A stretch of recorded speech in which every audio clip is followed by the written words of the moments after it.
Hello friends. Did you know nearly 80% of those who watch my videos aren't subscribed? If you enjoy these stories, please hit that subscribe button and leave a like. It really helps. Thank you for being here. By the way, where are you watching from? Let me know in the comments.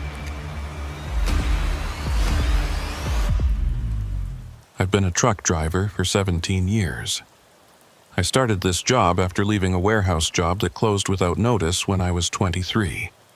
My uncle Cole worked as a truck driver for 30 years until his knees gave out. He got me my CDL license, taught me the locations, showed me which truck stops had the cleanest bathrooms, and which restaurants would give you free coffee if you were polite. He died 3 years ago. He had a heart attack at a pilot station outside Memphis.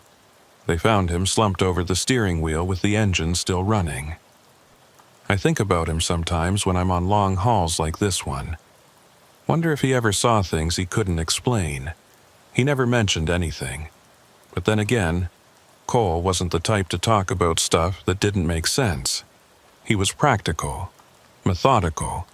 If something broke, you fixed it. If something didn't add up, you figured it out or you moved on. This particular run started in Sacramento. I was hauling refrigerated goods down to Phoenix, nothing unusual. The load was secure, the truck was running smooth, and I had my thermos of coffee, my logbook up to date, and a full tank of diesel. Everything you need for a quiet overnight haul through Nevada and into Arizona. The kind of drive I've done 100 times before. It was October, I remember that. Early October, maybe the 5th or 6th. Still warm during the day, but the nights were getting cold, especially once you hit the desert. I left Sacramento around 4 in the afternoon, planning to push through the night and arrive in Phoenix by dawn. Straight shot down Route 49, then pick up Interstate 80, cut south through Nevada, standard route. The sun was setting as I passed through the foothills, painting the sky orange and purple. I had the radio on low, some classic rock station that kept cutting in and out as I moved between mountains. The truck hummed along, steady and reliable. A Kenworth T680, 5 years old, well maintained. I'd been driving her for 2 years and knew every sound she made, every quirk of her transmission. By the time full darkness hit, I was deep into Nevada. Empty highway stretching out in front of me, nothing but scrub brush and distant mountains on either side. This is the part of the job some guys hate, the isolation. But I've always found it peaceful. No traffic, no distractions. Just you and the road and the white lines disappearing under your headlights. I'd been driving for about 6 hours when I started feeling it. That bone-deep tiredness that creeps up on you even when you think you're wide awake. My eyes were getting heavy, and I caught myself drifting twice, jerking the wheel back when I heard the rumble strips on the shoulder. I checked my watch. It was just past 10:30. I still had another 4 hours minimum before I'd hit the Arizona border, and I knew I couldn't push through. Safety first. That's what they drill into you. No load is worth your life or someone else's. I started looking for a place to pull over, maybe catch an hour or two of sleep. The highway was empty. I hadn't seen another vehicle in over 20 minutes. Out here, there aren't many options. You've got your major truck stops, but those are usually near the interstates. Route 49 is more rural, less traveled. Mostly just small rest areas every 50 miles or so. I was watching my odometer, trying to remember where the next official rest stop was, when I saw the sign. It came up fast in my headlights, one of those old wooden signs that state highways used to use before everything went reflective and modern. The paint was faded, barely legible, but I could make out the words, "Rest Area, 2 miles." I didn't remember a rest area on this stretch, but then again, I usually drove this route during the day. Maybe I'd just never noticed it. 2 miles wasn't far. I could make it 2 miles. The road curved gently to the right, following the contour of a low hill. My headlights swept across more scrub brush, a few scattered rocks, the occasional dead tree. Nevada at night looks like the surface of the moon, empty and gray and lifeless. The sign for the rest area appeared again, this time with an arrow pointing to an exit lane. I slowed down, downshifting, and guided the truck onto the off-ramp. It was narrower than I expected, barely wide enough for the truck, with no shoulder on either side. Just pavement and then dirt and rocks. The access road curved away from the highway, heading into a small depression between two hills. I couldn't see the rest area yet, just darkness and the thin strip of asphalt in front of me. My headlights picked up another sign, smaller this one. Pinewood Rest Area. Pinewood. I turned the name over in my mind. Didn't ring a bell, but that didn't mean anything. There are hundreds of these little rest stops scattered across the western states, most of them unmanned, just a bathroom and a parking area. You stop, you rest, you move on. The road straightened out, and suddenly there it was. The rest area sat in a flat clearing, surrounded by low hills on three sides.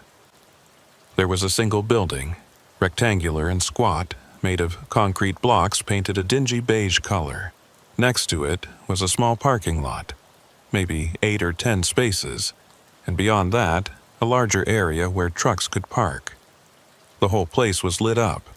Fluorescent lights mounted on tall poles cast that harsh, bluish-white glow that makes everything look washed out and unreal. I could see the lights clearly, but there was something off about them. They seemed too bright for such a remote location, and they flickered occasionally, just quick stutters that made shadows jump. I pulled into the truck parking area and killed the engine.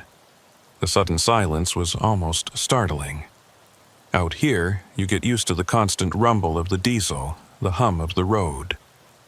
When it stops, the quiet feels heavy, oppressive. I sat there for a moment, looking at the building. There were no other vehicles in the lot, not a single car, no other trucks, just me. That wasn't unusual for this time of night in the middle of nowhere, but something about it bothered me. The place felt wrong somehow. Too neat, too clean, too lit up.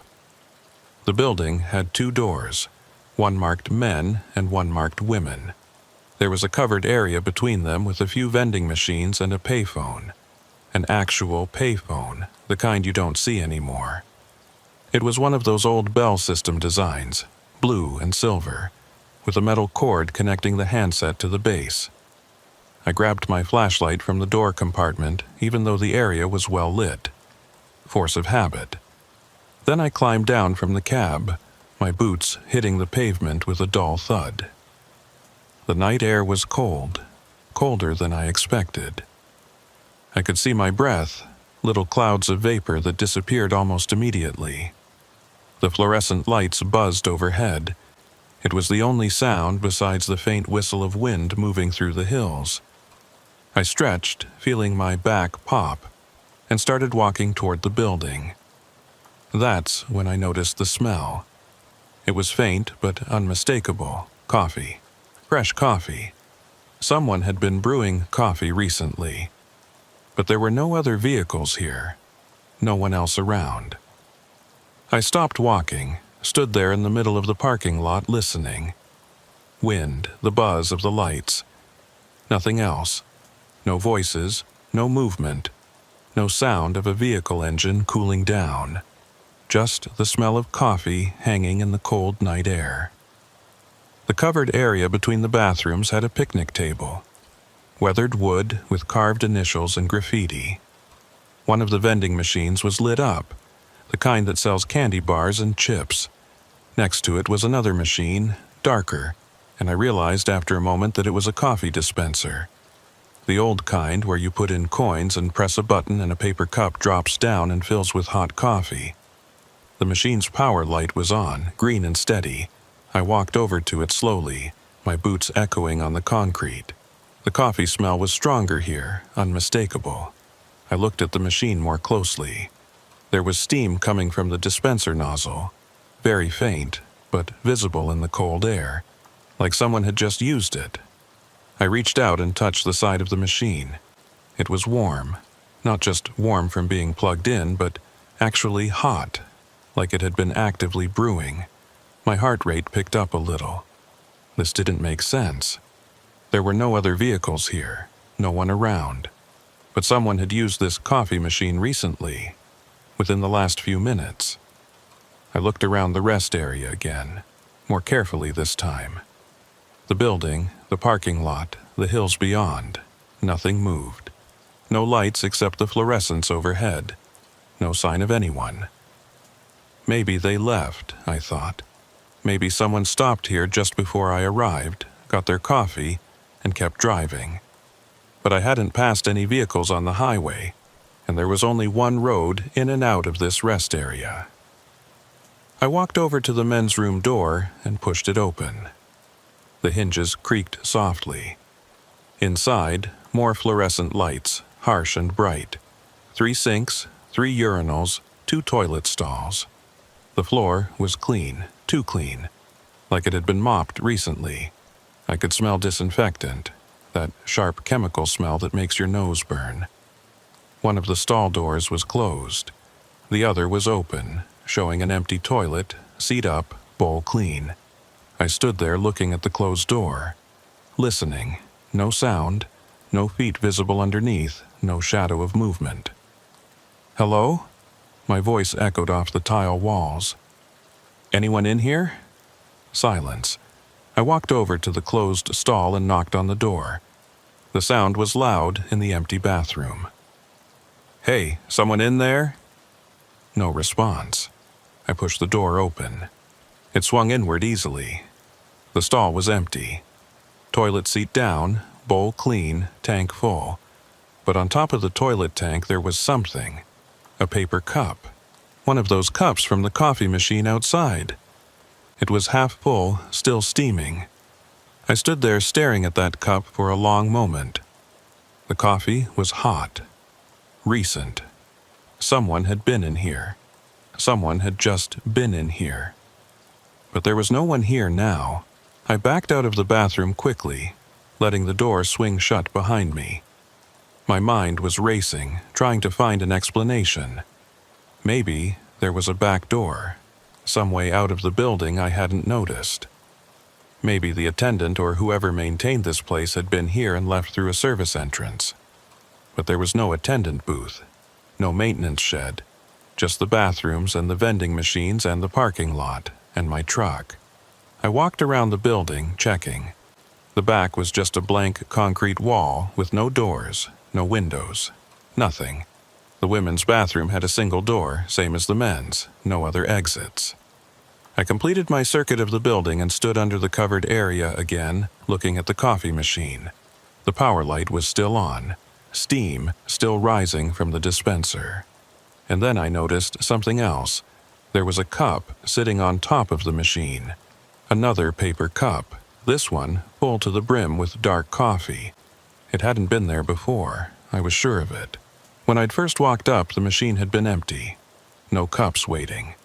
But now there was one, fresh and full. I reached out slowly and picked it up. It was hot, almost too hot to hold. The coffee inside was black, no cream or sugar. I lifted it to my nose and smelled it. Regular coffee, nothing unusual. Who the hell had put this here? I spun around, scanning the parking lot, the hills, everywhere. Nothing, no movement. No sound except the wind and the buzzing lights. "Hello?" I called out, louder this time. "Is someone here?" My voice disappeared into the darkness beyond the lights. No echo, no response. I set the coffee cup back down on the machine and walked quickly to my truck. My hands were shaking a little as I pulled myself up into the cab. I sat in the driver's seat, looking out at the rest area. Everything looked the same. The building, the lights, the empty parking lot. But something was very wrong here. I checked my phone. No signal, not surprising out here in the middle of nowhere. I couldn't call anyone, couldn't look up information about this rest area. I was on my own. The smart thing would be to leave. Just start the engine and get back on the highway and drive until I found another place to stop. But I was exhausted, bone tired, and something in me, some stubborn part, wanted to understand what was going on. I decided to give it another try. Maybe I'd missed something. Maybe there was a simple explanation. I climbed back down from the cab and walked to the building again. The coffee cup was still sitting on the machine, steam still rising. I walked past it and pushed open the door to the men's room. The lights were off. I stopped in the doorway, my hand still on the door. The lights had definitely been on before. Bright fluorescence. But now the bathroom was dark, completely dark. I couldn't see anything past the doorway. I pulled out my flashlight and clicked it on. The beam cut through the darkness, illuminating the sinks, the urinals, the stall doors. Everything looked the same as before, but the lights were off. I found the light switch next to the door and flipped it. Nothing. Flipped it again, still nothing. The power was out in the bathroom, but the lights outside were still working, and the coffee machine was still running. That didn't make sense. If the power was out, everything should be dark. I stepped into the bathroom, my flashlight beam sweeping across the space. The closed stall door was open now. The paper cup that had been sitting on the toilet tank was gone. My skin prickled. This was wrong. All of it was wrong. I backed out of the bathroom and let the door close. My breath was coming faster now, heart pounding. I needed to think, needed to figure out what was happening. The covered area looked the same. Vending machines, picnic table, payphone. I walked over to the payphone and picked up the handset, not really expecting it to work. But there was a dial tone, clear and steady. I didn't know who to call. 911? And tell them what? That a rest area was acting strange?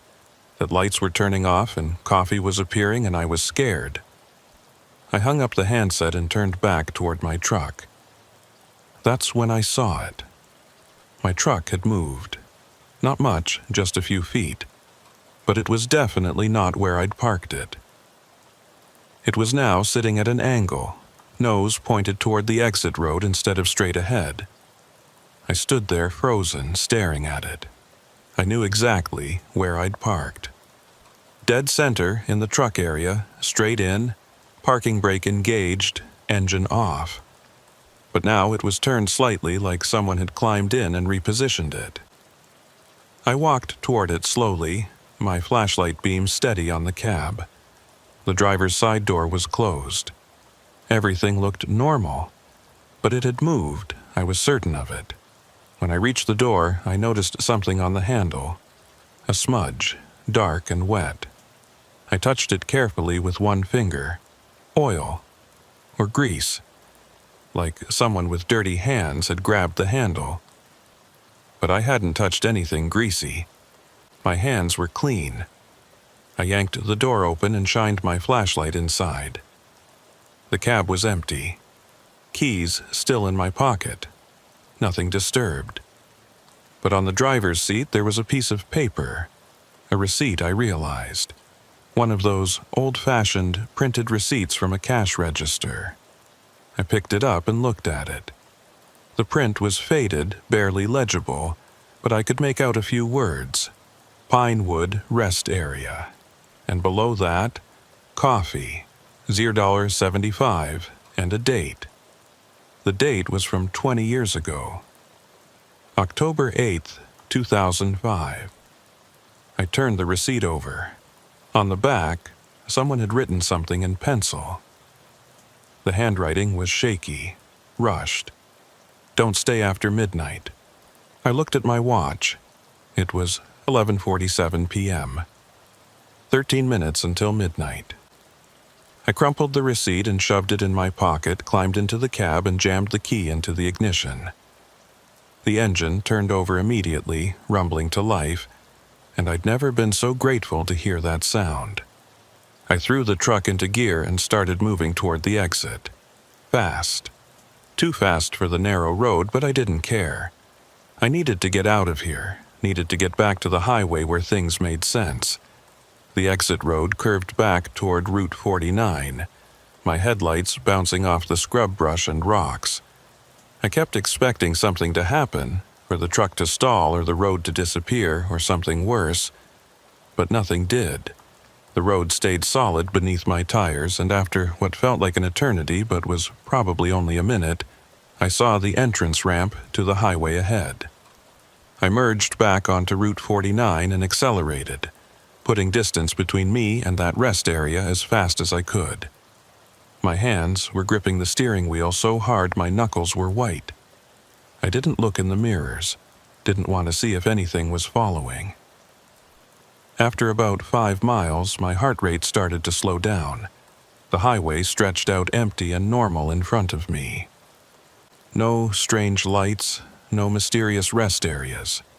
Just the regular darkness of the Nevada desert. I drove for another hour before I felt calm enough to think clearly. What the hell had happened back there? The coffee, the moved truck, the receipt from 20 years ago. None of it made sense.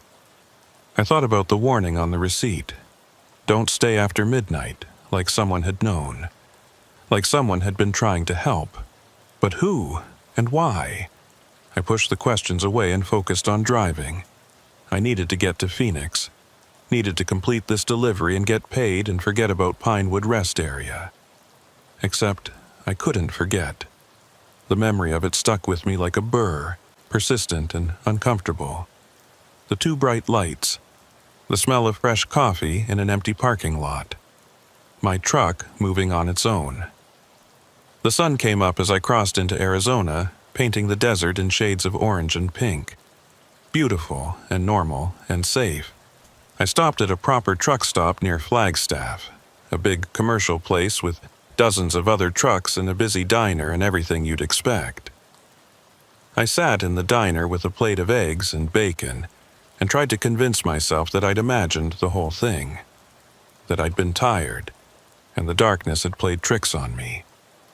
But I knew that wasn't true. I'd seen what I'd seen, felt what I'd felt. After breakfast, I pulled out my phone and searched for information about Pinewood Rest Area. Nothing came up. No listings, no reviews, no photos. I tried different search terms, different combinations. Nothing. I asked the waitress if she knew anything about a rest area called Pinewood on Route 49. She looked at me like I was crazy, said she'd been working at this truck stop for 15 years and had never heard of it. I tried asking a couple of other drivers in the parking lot. Same response. No one knew anything about a Pinewood Rest Area. That should have been the end of it. I should have filed it away as one of those weird experiences that happen on the road. The kind of thing you tell other drivers about over beers and everyone laughs and says, "Man, you must have been really tired." But I couldn't let it go. 3 days later, I was back in Sacramento. Load delivered, paperwork filed. I should have taken a day off, should have rested.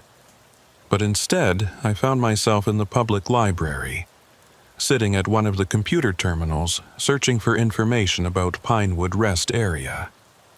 The library was quiet, just a few other people scattered around, reading or using computers.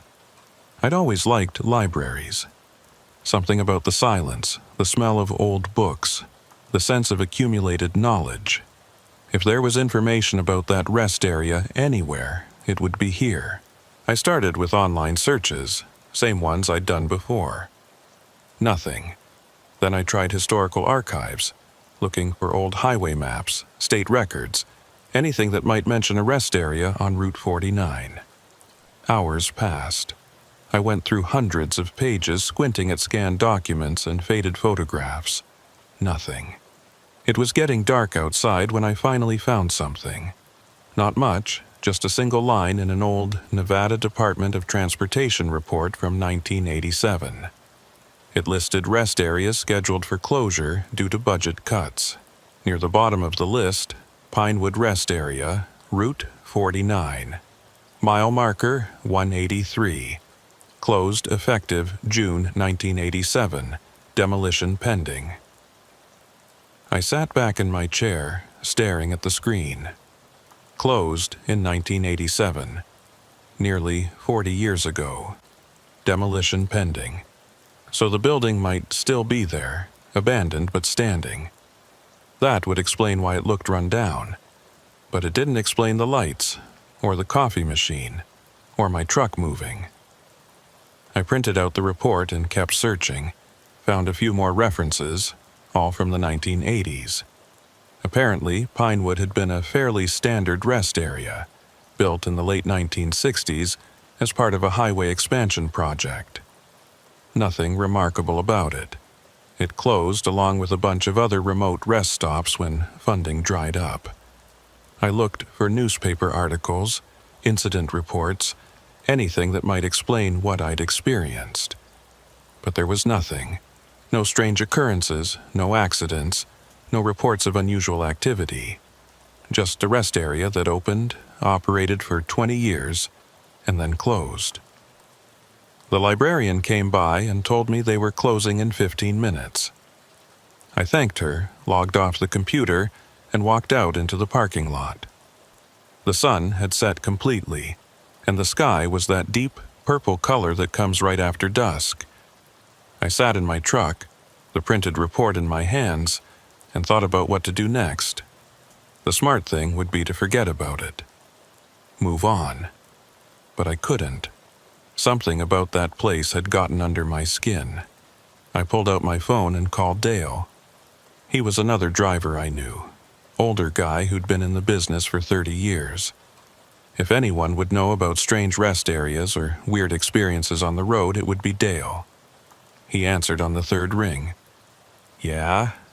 Dale, it's Mason." "Hey, Mason, what's up? You ever hear of a rest area called Pinewood on Route 49 in Nevada?" There was a pause.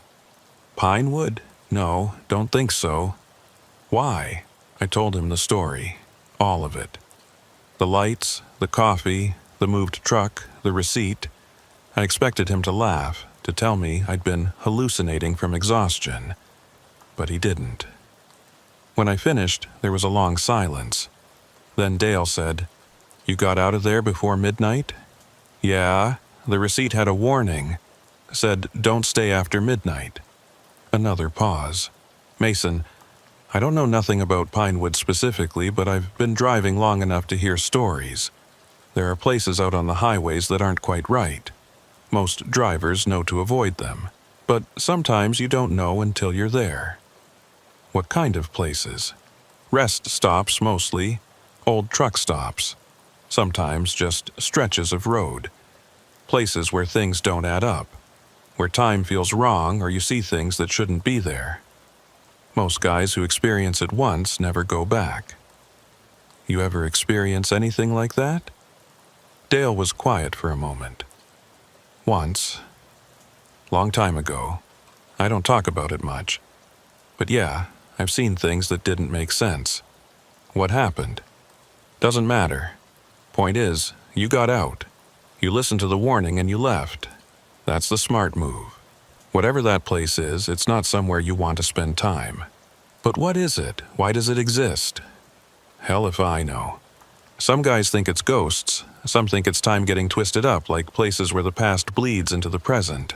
Some think it's all in your head. Me? I don't waste time trying to figure it out. I just avoid those places and keep driving." We talked for a few more minutes, but Dale didn't have any more information. He warned me not to go back, told me to forget about it. I thanked him and hung up. But I couldn't forget. The mystery of it gnawed at me. What had that place been? What had I really experienced there? Over the next few weeks, I asked around. Talked to other drivers, mechanics, dispatchers, anyone who might know something. Most people had never heard of Pinewood, but a few, the older ones, would get this look in their eyes, like they knew something but didn't want to talk about it. One guy, a driver named Carter, who'd been hauling freight for 40 years, pulled me aside at a truck stop in Reno. "You're asking about Pinewood," he said. It wasn't a question. "Yeah, you know it?" He looked around, making sure no one was listening. "I know of it, never been there myself, but I knew a guy who stopped there once, back in the 90s. He didn't talk about it much, but he told me enough." "What did he say?" "He said it was a place that shouldn't exist. Said he stopped there around 11 at night, same as you. Everything seemed normal at first, but then things started getting weird. He stayed past midnight, against his better judgment. Said the lights started flickering and the building changed. Got older, more run down, like he was watching it decay in fast motion." "What happened to him?" Carter shook his head. "Nothing, I guess. He left around 1 in the morning, shaken up, but okay. But he said he had dreams about it for years afterward. Dreams where he was still there, trapped, unable to leave." "Did he ever go back?" "Hell no, and he never drove Route 49 again if he could help it." I thanked Carter and left, my mind racing. Dreams. The guy had dreams about the place. I'd been having dreams too, though I hadn't told anyone. Dreams where I was back at Pinewood, sitting in my truck, watching the lights flicker. And in the dreams, I couldn't start the engine. The key would turn, but nothing would happen. I'd be stuck there night after night, unable to leave. I started driving different routes, avoiding Route 49. Told dispatch I had personal reasons for not wanting that particular highway. They grumbled, but accommodated me. There were plenty of other routes to Phoenix, but avoiding it didn't help. The dreams continued, and worse, I started thinking about it constantly. Wondering what would have happened if I'd stayed past midnight.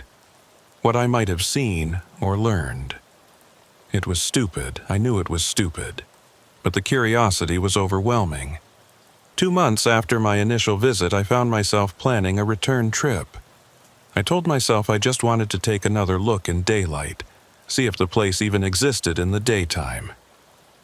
Just a quick stop to satisfy my curiosity, and then I'd never think about it again. I waited until I had a legitimate run down to Arizona, then requested Route 49. Dispatch approved it without question. I left Sacramento in the morning, planning to reach the rest area around noon. The drive down was uneventful. Clear skies, light traffic. I knew approximately where the rest area should be based on the mile marker from that old report. As I got closer, I started watching for the signs. Mile marker 181, 182, 183, nothing. I slowed down, checking carefully. The landscape looked familiar. The low hills, the scrub brush. This was the right area, but there were no signs pointing to a rest area. No exit ramp, nothing. I pulled over onto the shoulder and got out, looking around. The hills looked the same.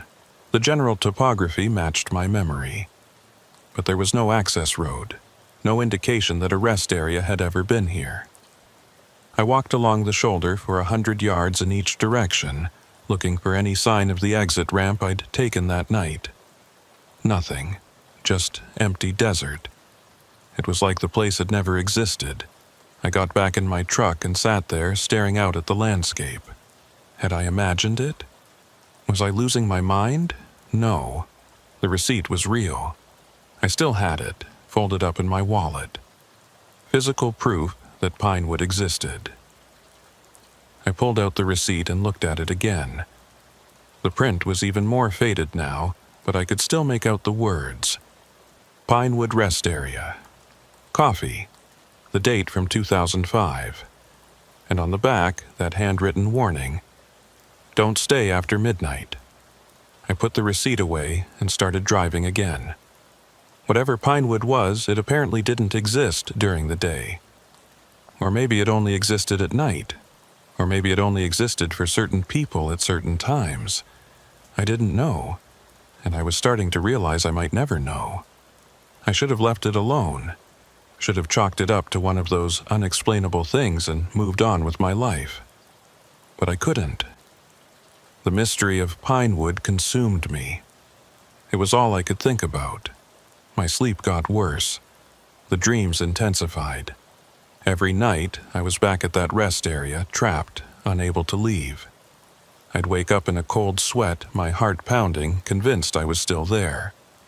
My driving suffered. I started making mistakes, missing exits, forgetting to log my hours properly. Dispatch called me in twice to talk about my performance. I told them I was just tired, that I'd take some time off and get my head straight. But I didn't take time off. Instead, 3 months after my first visit, I drove back to Route 49. At night this time. Deliberately. I knew it was a bad idea. Everything logical in my brain screamed at me to turn around, to go home, to forget about Pinewood. But I couldn't. I had to know. Had to understand what that place was. I left Sacramento around 8 p.m., driving through the darkness. The highway was quiet, just a few scattered vehicles. I kept my speed steady, my mind focused. I knew approximately where the exit should appear, and I was watching for it. Mile marker 181. Nothing. Mile marker 182. Still nothing. Mile marker 183. And there it was. The sign appeared in my headlights exactly as it had before. Faded wood, barely legible. Rest area, 2 miles. My hands tightened on the steering wheel. My heart rate picked up. This was it. The exit would be coming up soon. And it did. The same narrow off-ramp, the same curve away from the highway. I slowed down and guided the truck onto the exit, my headlights cutting through the darkness. The access road wound between the hills, and then, suddenly, the rest area appeared. Exactly as I remembered it. The squat, concrete building, the parking lot, the tall lights casting their harsh glow, everything the same. Except this time, there was another vehicle there. A car parked in the regular parking area near the building. An older sedan, maybe from the 90s. Dark blue or black in the fluorescent light. Nevada plates. I pulled into the truck parking area and killed the engine. Sat there for a moment looking at the car. Someone else was here, another person who'd stopped at this impossible rest area. Maybe they could tell me what was going on, maybe they knew something. I climbed down from the cab and walked toward the building. The air was cold, just like before. The lights buzzed overhead. The smell of coffee hung in the air. The covered area looked identical. Same vending machines, same picnic table, same payphone, and on top of the coffee machine, a fresh cup of steaming coffee. "Hello?" I called out. My voice echoed slightly. "Anyone here?" No response. I walked to the men's room door and pushed it open. The lights were on this time, bright fluorescence illuminating the tile walls and floor. Everything looked clean and maintained, just like before. "Hello?" I called again. One of the stall doors was closed. I could see feet underneath. Someone was in there. "Hey," I said, keeping my voice friendly. "Sorry to bother you. I just wanted to ask if you knew anything about this place." The feet didn't move. No response. I waited for a moment, feeling awkward. Maybe the person didn't want to talk. Maybe they were uncomfortable being approached in a bathroom. "Okay, well, I'll be outside if you want to talk," I said, and backed out of the bathroom. I walked back to the covered area and looked at the car again. It was definitely occupied by someone. The keys were probably in that person's pocket. So they were here, using the bathroom, perfectly normal. Except nothing about this place was normal. I checked my watch. It was 10:15 p.m. An hour and 45 minutes until midnight. I sat down at the picnic table and waited. The person in the bathroom would have to come out eventually, and then I could talk to them. Ask them questions. 5 minutes passed. Then 10. The bathroom door remained closed. I stood up and walked back to the door. Pushed it open again. The lights were still on. The closed stall door was still closed. The feet were still there, visible underneath. "Hey, you okay in there?" I called out. No response. The feet didn't move. A cold feeling crept up my spine. Something was wrong. I walked slowly to the stall door and knocked. "Hello? You need help?" Nothing. I pushed the door. It swung open easily. The stall was empty. Completely empty. No person, no feet, nothing. Just a clean toilet and bare floor. But I'd seen the feet. I was sure of it. They'd been right there, visible under the door. I backed out of the stall and turned around quickly, half expecting someone to be standing behind me. But the bathroom was empty. Just me and the harsh fluorescent lights and the smell of disinfectant. I left the bathroom at a near run and went back outside. The car was still there. I walked over to it and looked in the windows. Empty. No one in the driver's seat, no one in the back. The doors were locked. I cupped my hands around my eyes and pressed my face against the driver's side window, looking more carefully. The interior was clean but outdated. Old-style dashboard, manual locks, cassette player in the stereo. On the passenger seat there was a jacket. And on the jacket a name tag. I squinted, trying to read it. The name was embroidered in red thread. Cole. My Uncle Cole. The same name. That couldn't be a coincidence, could it? I stepped back from the car, my mind racing. Cole was a common enough name. Plenty of people were named Cole. This didn't mean anything. But my hands were shaking. I walked back to my truck, climbed into the cab and locked the doors. Sat there in the driver's seat trying to calm down, trying to think rationally. But rational thought was impossible. None of this made sense. The feet in the bathroom that disappeared. The car with no driver. The name tag that matched my dead uncle's name. I looked at the dashboard clock. 10:38 p.m. An hour and 22 minutes until midnight. What had the receipt said? Don't stay after midnight. Like something changed at midnight. Like that was the deadline for getting out. But I'd come here deliberately.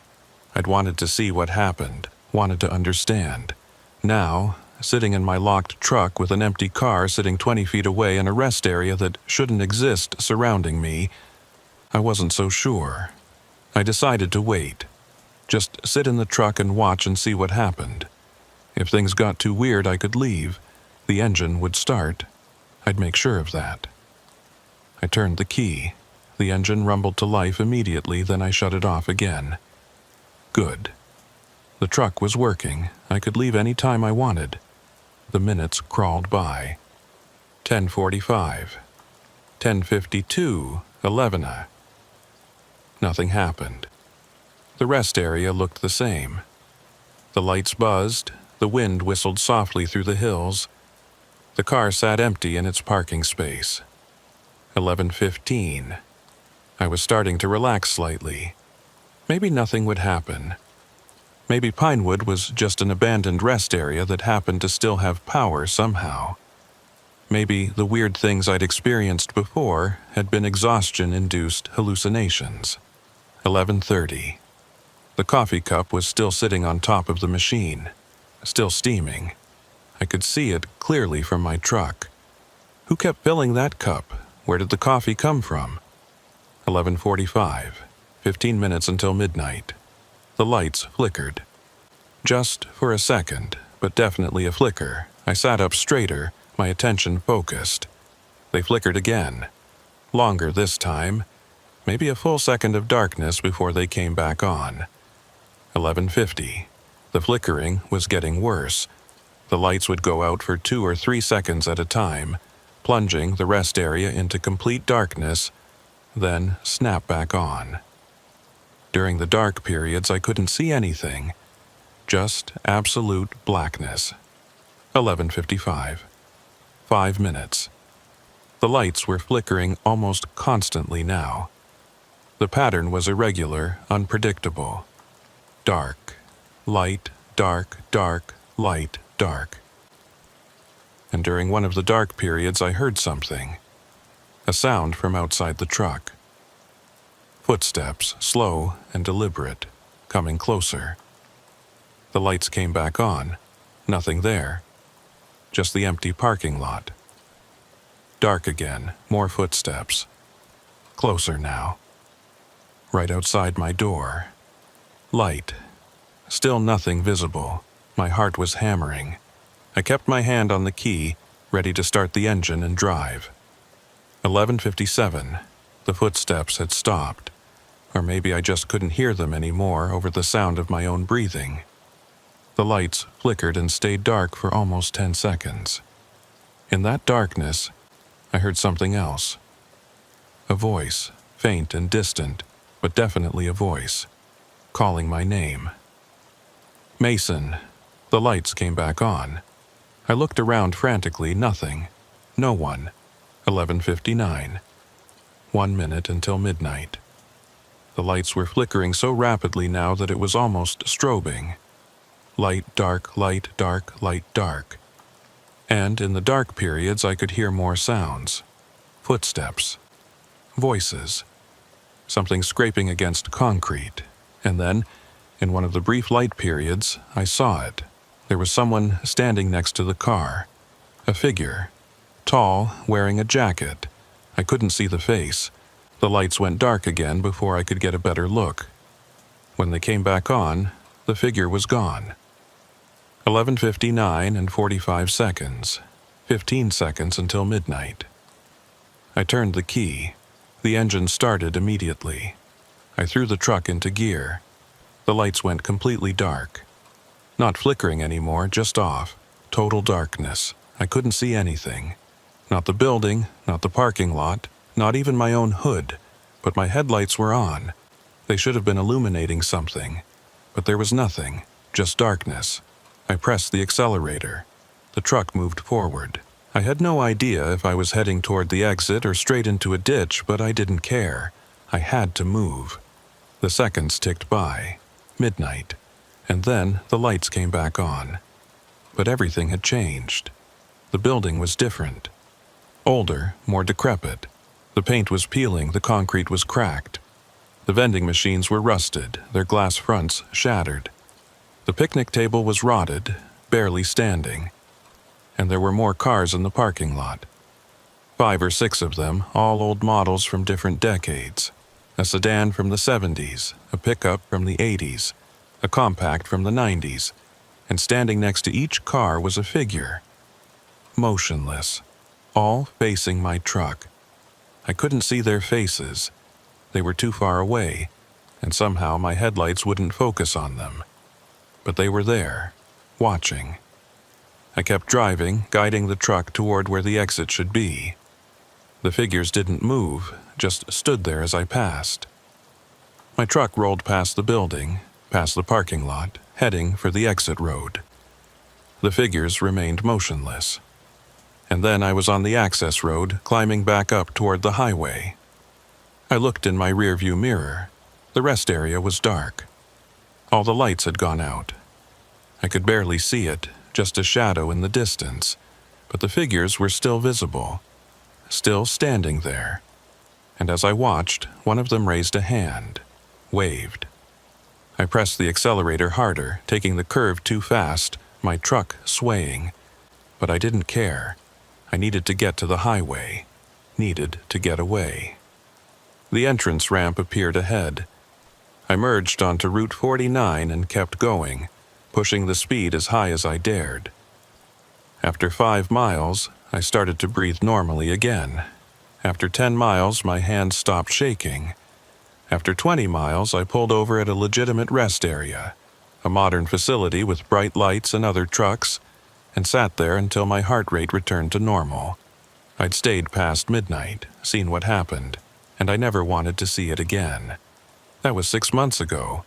I haven't driven Route 49 since. I avoid it completely, take different routes even if they add hours to my trips. Dispatch thinks I'm being irrational, but they've stopped asking questions. The dreams have gotten worse, much worse. Every night now, I'm back at Pinewood. But in the dreams, I can't leave. The engine won't start, or the exit road disappears, or I'm simply frozen in place, unable to move while those figures approach my truck. I wake up sometimes in the middle of the night, convinced I'm still there, convinced I never really left. It takes me minutes to remember where I am, to convince myself that I'm in my apartment in Sacramento, that Pinewood is miles away. I've tried researching it more, digging deeper into the history. Found a few more references to the rest area in old documents, but nothing that explains what I experienced. It was just a standard rest stop that closed down decades ago. Nothing special, except it is special. It exists in some way that normal places don't.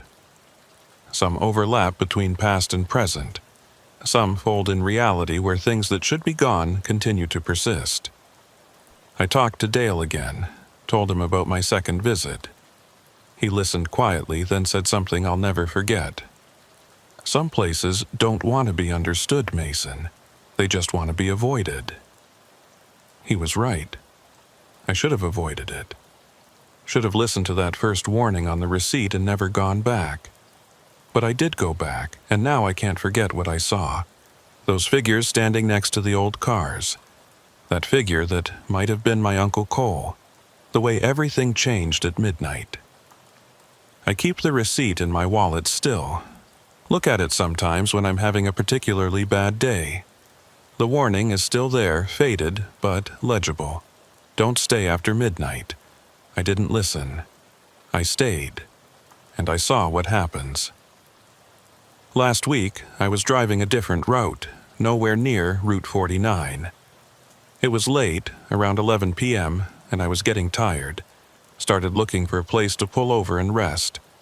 I saw a sign in my headlights. Faded wood, barely legible. Rest area, 2 miles. My blood went cold. I slowed down, watching carefully. The exit came up, narrow and dark, curving away from the highway. And I swear, in that brief glimpse before I passed it, I saw the same concrete building, the same lights, the same parking lot. But this wasn't Route 49. This was Highway 95 in Oregon, hundreds of miles from Nevada. I kept driving, didn't take the exit, pushed through my exhaustion and drove for 3 more hours before stopping at a commercial truck stop. Since then, I've seen the sign 3 more times. Different highways, different states, always at night, always when I'm tired. Always that same faded wooden sign pointing to an exit that shouldn't exist. I never take it. I keep driving, no matter how tired I am. But I'm starting to wonder if it matters.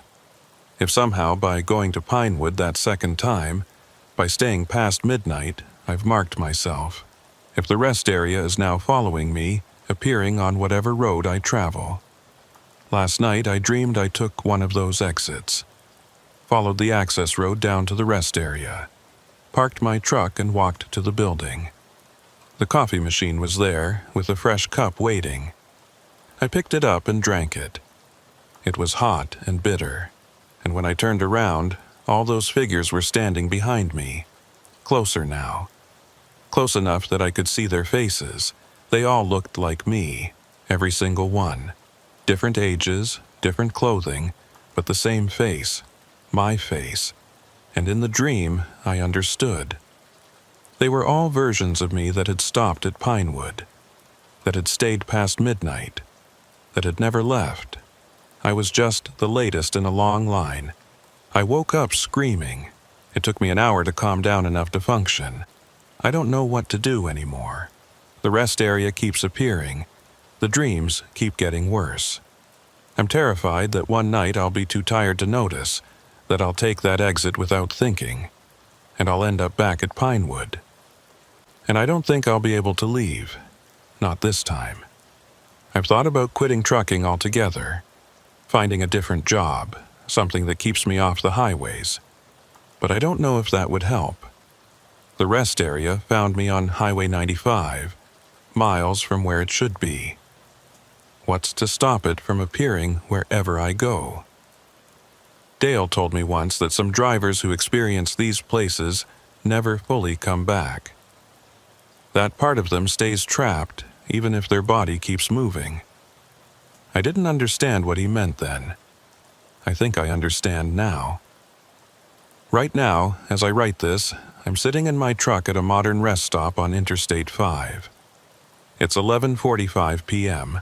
The place is well lit, busy, normal. Other trucks around me, people walking to and from the building. But I keep checking the time, watching as it approaches midnight, wondering if anything will change, wondering if Pinewood will appear. I should start my engine and leave, drive through the night, stay moving, never stop at a rest area after dark again. But I'm tired. So tired. And there's a part of me that wonders if running even matters anymore. Maybe Pinewood isn't a place I can escape. Maybe it's something else entirely. Something that latched onto me that first night when I stopped there without knowing what it was. Something that's been slowly pulling me back ever since. The clock on my dashboard just changed. 11:58 p.m. 2 minutes until midnight. The lights in the rest area just flickered. Just for a second. But they flickered. And I swear I can smell coffee. Fresh, hot coffee. Even though I'm sitting in my locked truck with all the windows up. 1 minute until midnight. I should start the engine. I should leave. But my hand won't move. I'm frozen, watching the clock count down the seconds. And outside, in the parking lot, a figure just walked past my truck. Slow and deliberate, wearing a jacket with a name tag. I couldn't see the name, but I know what it said. 30 seconds. The lights are flickering constantly now. The rest area is changing, getting older. The other trucks are disappearing. 20 seconds. There's another figure standing next to my truck now, just standing there, watching me through the window. 10 seconds. I need to start the engine. I need to leave, but I can't move, can't think, can only watch as the clock counts down. 5 seconds. The figure raises its hand, knocks on my window. 3 slow, deliberate knocks. 3, 2, 1. Midnight. The lights go out.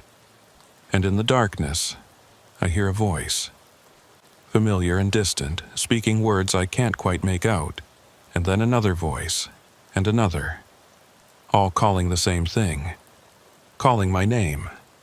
Calling me to Pinewood. The place that never closed. The place I can't escape. The place I'm starting to realize I never left.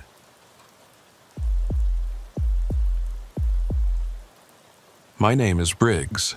I've been running freight across the Midwest for 12 years, and in that time I've learned that trucking is less about the driving and more about the routine.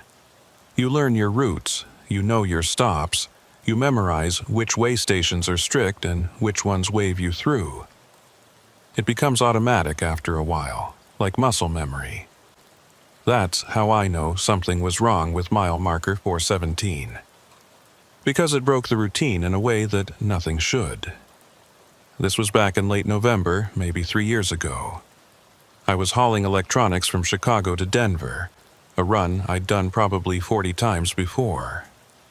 Interstate 80 west through Iowa and Nebraska, then south on 76 into Colorado.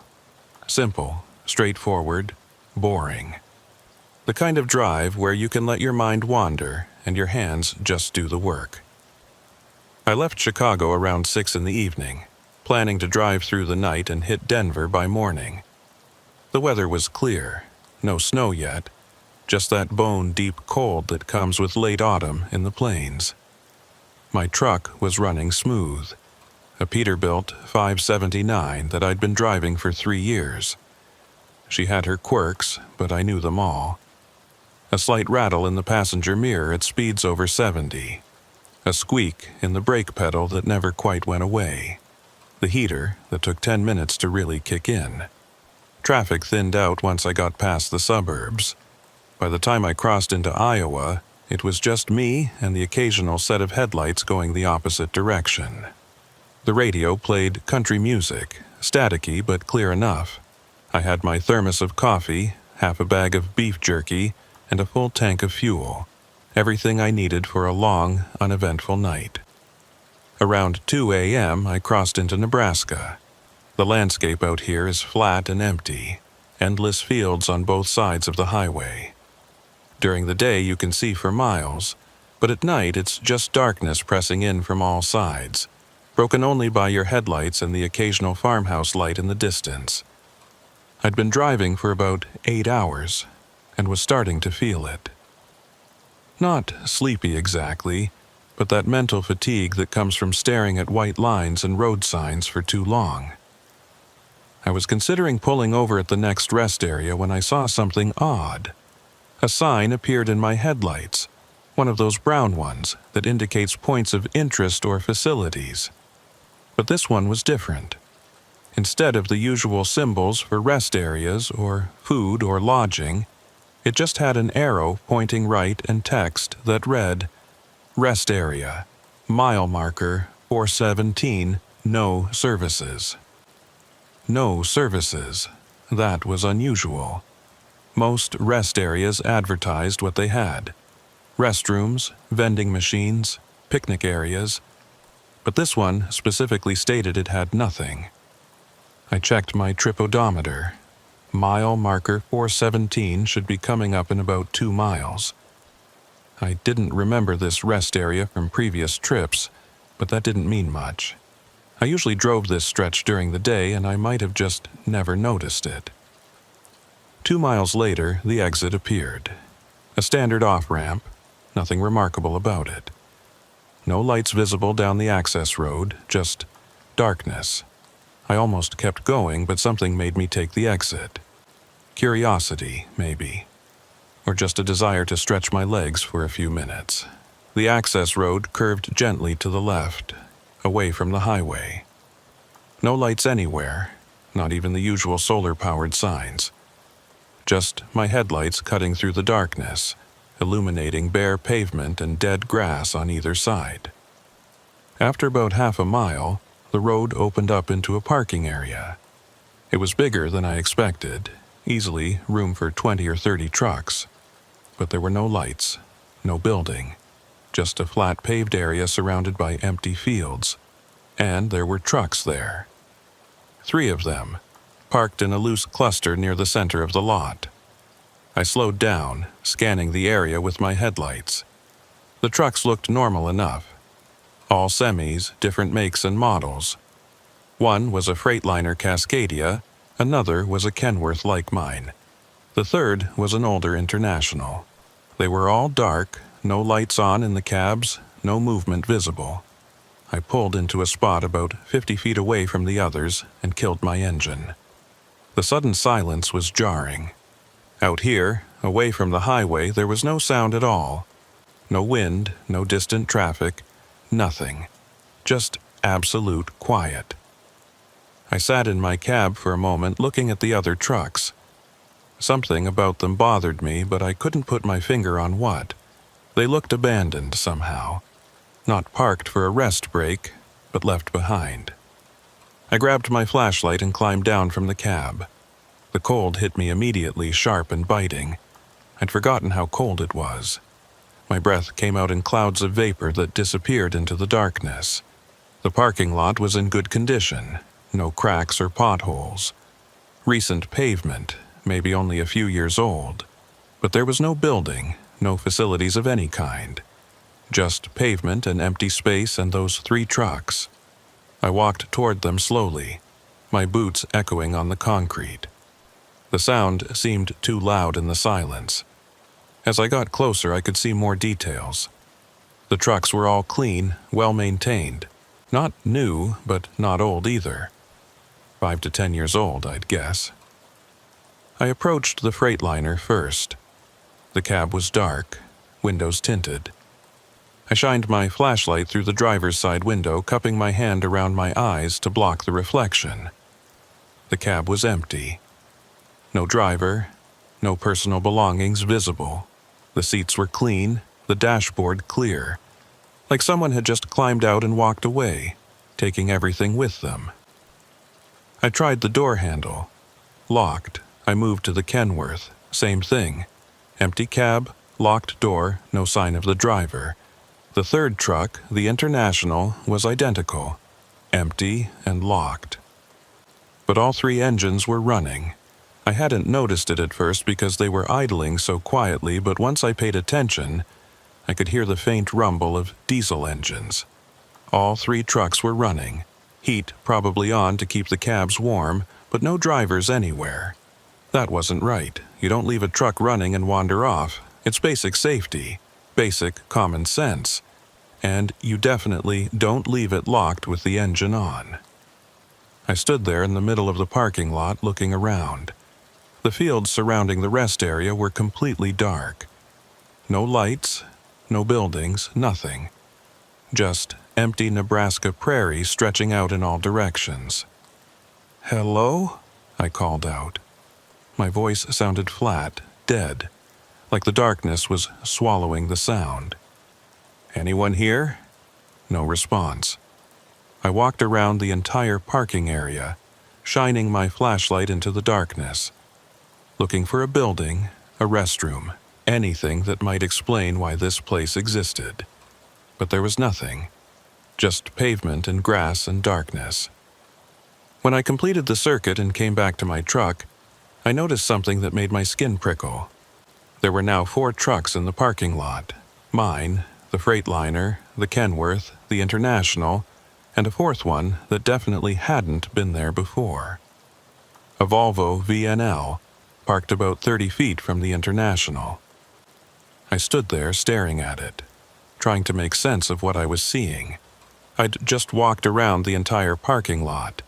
There had been 3 trucks, now there were 4, and I hadn't heard anything. No engine sounds, no vehicle approaching, nothing. The Volvo's engine was running just like the others. The cab was dark. I walked toward it slowly, my heart rate picking up. This wasn't right. None of this was right. I approached the driver's side and shined my flashlight through the window. Empty. No driver. Locked door. I backed away from the truck and turned in a slow circle, scanning the entire area. There was no way that truck had driven in without me noticing. The access road was the only way in or out, and I'd been standing right here. I would have seen headlights, heard the engine, but I hadn't. The truck had just appeared. I walked quickly back to my Peterbilt and climbed into the cab, locking the doors behind me. My hands were shaking slightly as I started the engine. The familiar rumble was comforting, normal, real. I needed to leave. This place was wrong. I put the truck in gear and started moving toward the exit. The access road stretched out ahead of me in my headlights, the same curved route I'd taken to get here. As I drove past the cluster of trucks, I checked my side mirror. 4 trucks, all running, all empty, and standing next to the Volvo, barely visible in the darkness beyond my taillights, was a figure. Just standing there, motionless, watching me leave. I pressed the accelerator harder, taking the curve faster than I should have. The access road seemed longer than I remembered, stretching out endlessly in my headlights. But finally, I saw the entrance ramp to the interstate ahead. I merged back onto I-80 and didn't look back, just kept driving west, putting distance between me and mile marker 417. After 10 miles, my hands stopped shaking. After 20 miles, I could think clearly again. After 50 miles, I started trying to rationalize what I'd seen. Maybe the trucks belonged to drivers who were carpooling. Maybe they'd left them there and caught a ride with someone else. That would explain the running engines and the locked doors. But it didn't explain the 4th truck appearing out of nowhere, or the figure I'd seen in my mirror. I drove until dawn, watching the sky slowly lighten from black to gray to pale blue. By the time I reached Denver, I'd almost convinced myself that I'd imagined the whole thing, that the fatigue had played tricks on my perception. Almost. But I couldn't shake the memory of those trucks. The way they'd been running with no drivers, the way that fourth truck had just appeared, and I couldn't forget the figure I'd seen, standing there in the darkness, watching. I completed my delivery in Denver and filed my paperwork. Everything was normal. The load matched the manifest, the weight was correct, the timestamp was accurate. Just another run, another delivery. But when I looked at my logbook later that night, I noticed something strange. There was a gap in my entries, a 2-hour window that I couldn't account for. According to my log, I'd stopped at mile marker 417 at 2:15 a.m., and I'd gotten back on the interstate at 4:30 a.m. 2 hours and 15 minutes, but I'd only been there for maybe 20 minutes, 30 at most. I'd walked around the parking lot, checked the trucks, and left. Not even half an hour. Where had those 2 hours gone? I checked my phone. The clock matched the logbook. 4:30 a.m. when I got back on the highway. I looked at the timestamp on a text message I'd sent just before taking the exit. 2:10 a.m. The numbers didn't lie. I'd lost 2 hours at mile marker 417, and I had no memory of where they'd gone. I should have reported it. Should have called dispatch, told them about the missing time, asked if anyone else had experienced something similar. But I didn't, because how do you explain losing 2 hours? How do you tell someone that you stopped at a rest area that shouldn't exist and time just disappeared? They'd think I was using drugs, or having a breakdown, or lying to cover up some mistake. Any of those options would end with me losing my license, losing my job, losing everything I'd built over 12 years of driving. So I kept quiet, did my job, drove my routes, tried not to think about it. But I couldn't stop thinking about it. The missing time haunted me. I'd go over that night again and again in my head, trying to find those lost hours. But there was nothing. Just a blank space in my memory where 2 hours should have been. I started having dreams about it. Dreams where I was back in that parking lot, walking among those running trucks, searching for something I couldn't name. In the dreams, there were more trucks. Dozens of them. Hundreds. All running, all empty, filling the darkness as far as I could see. And in every dream, there were figures. Standing between the trucks. Motionless. Watching me with faces I could never quite see. I'd wake up in a cold sweat, my heart pounding, convinced I was still there. Still lost in that empty parking lot at mile marker 417. 3 weeks after my first visit, I had another run from Chicago to Denver. Same route, same basic schedule. I left in the evening, drove through the night. And at 2 a.m., I found myself approaching the Nebraska border. I told myself I wouldn't stop.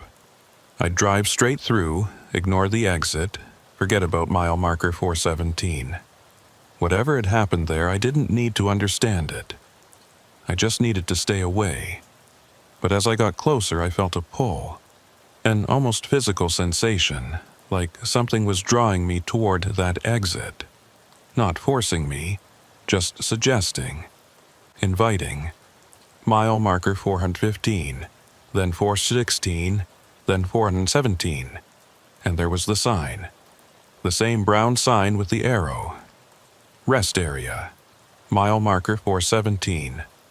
No services. My hands turned the wheel before I consciously decided to. The truck took the exit, following the curved access road into the darkness. The parking lot appeared, exactly as I remembered it. Flat pavement, no lights, surrounded by empty fields. And trucks. More this time.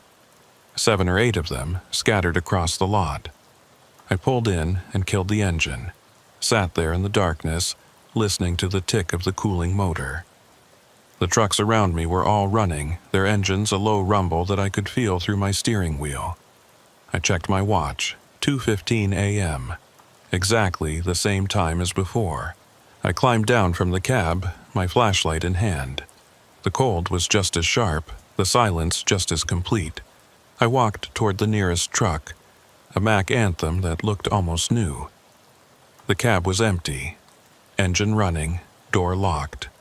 I moved to the next truck, same thing, and the next, and the next. Every single truck in the lot was running with no driver, locked and empty. But this time, I noticed something else. On the passenger seat of one truck, there was a jacket, a worn denim jacket with a company logo on the back. And on the dashboard of another, there was a coffee mug, still steaming. These trucks weren't abandoned. The drivers were somewhere. Recently, somewhere. Their belongings were still here, still fresh. "Hello?" I called out, louder this time. "Where is everyone?" My voice disappeared into the darkness. No echo, no response. Just silence.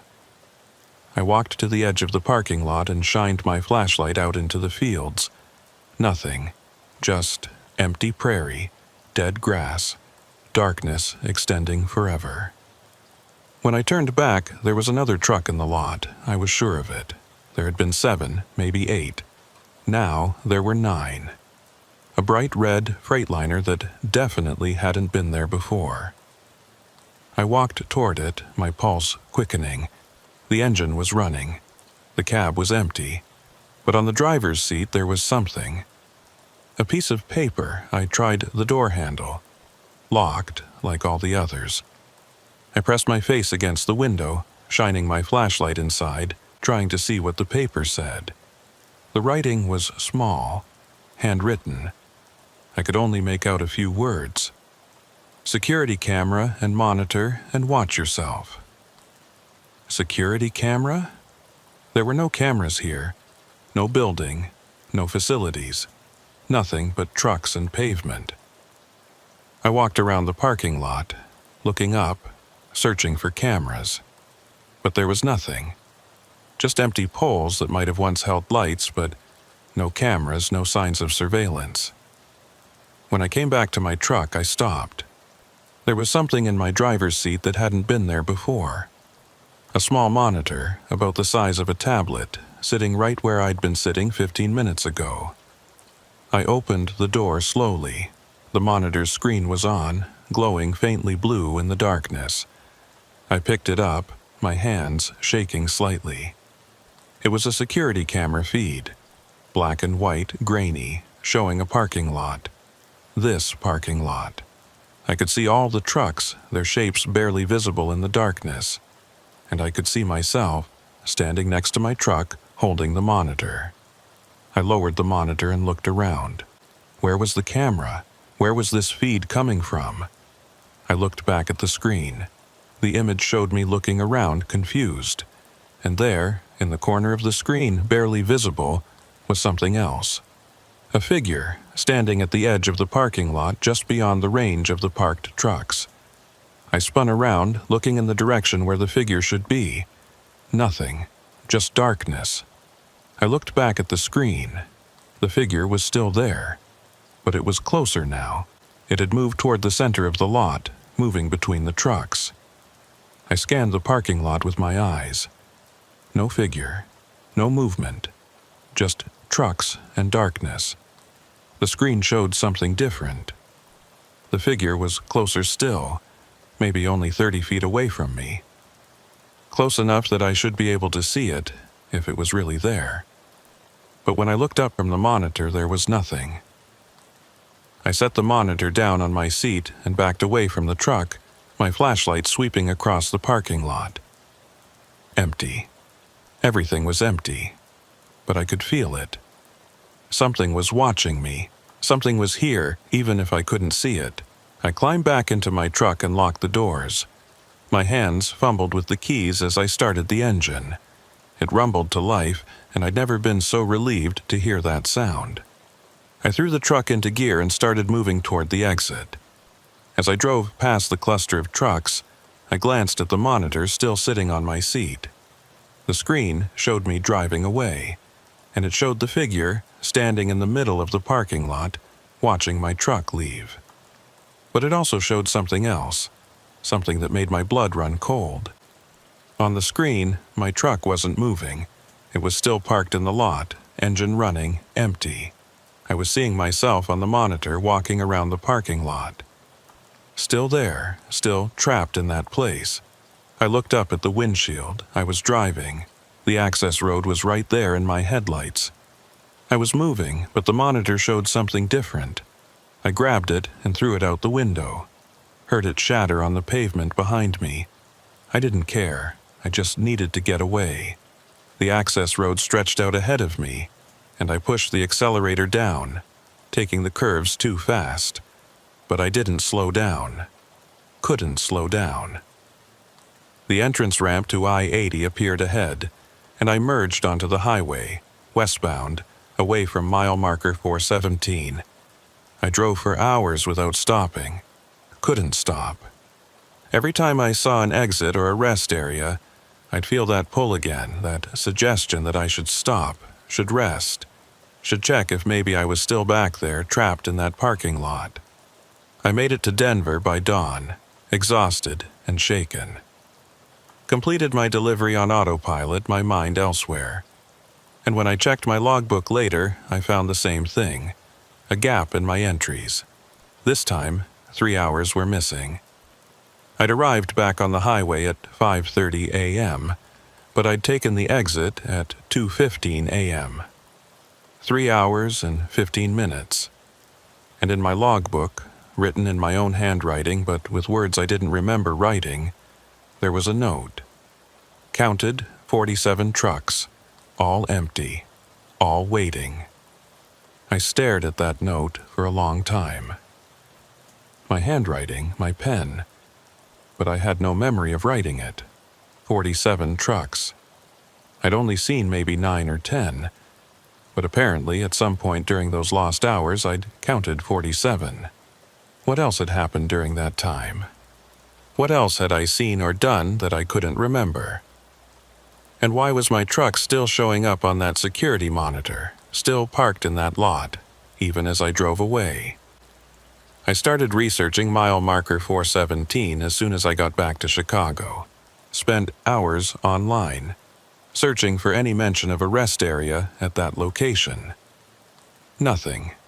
No official records, no maps showing a facility there, no reviews or mentions from other drivers. I tried calling the Nebraska Department of Transportation, asked about rest areas on Interstate 80. They sent me a list. Mile marker 417 wasn't on it. I checked historical records, old maps, archived documents. Nothing.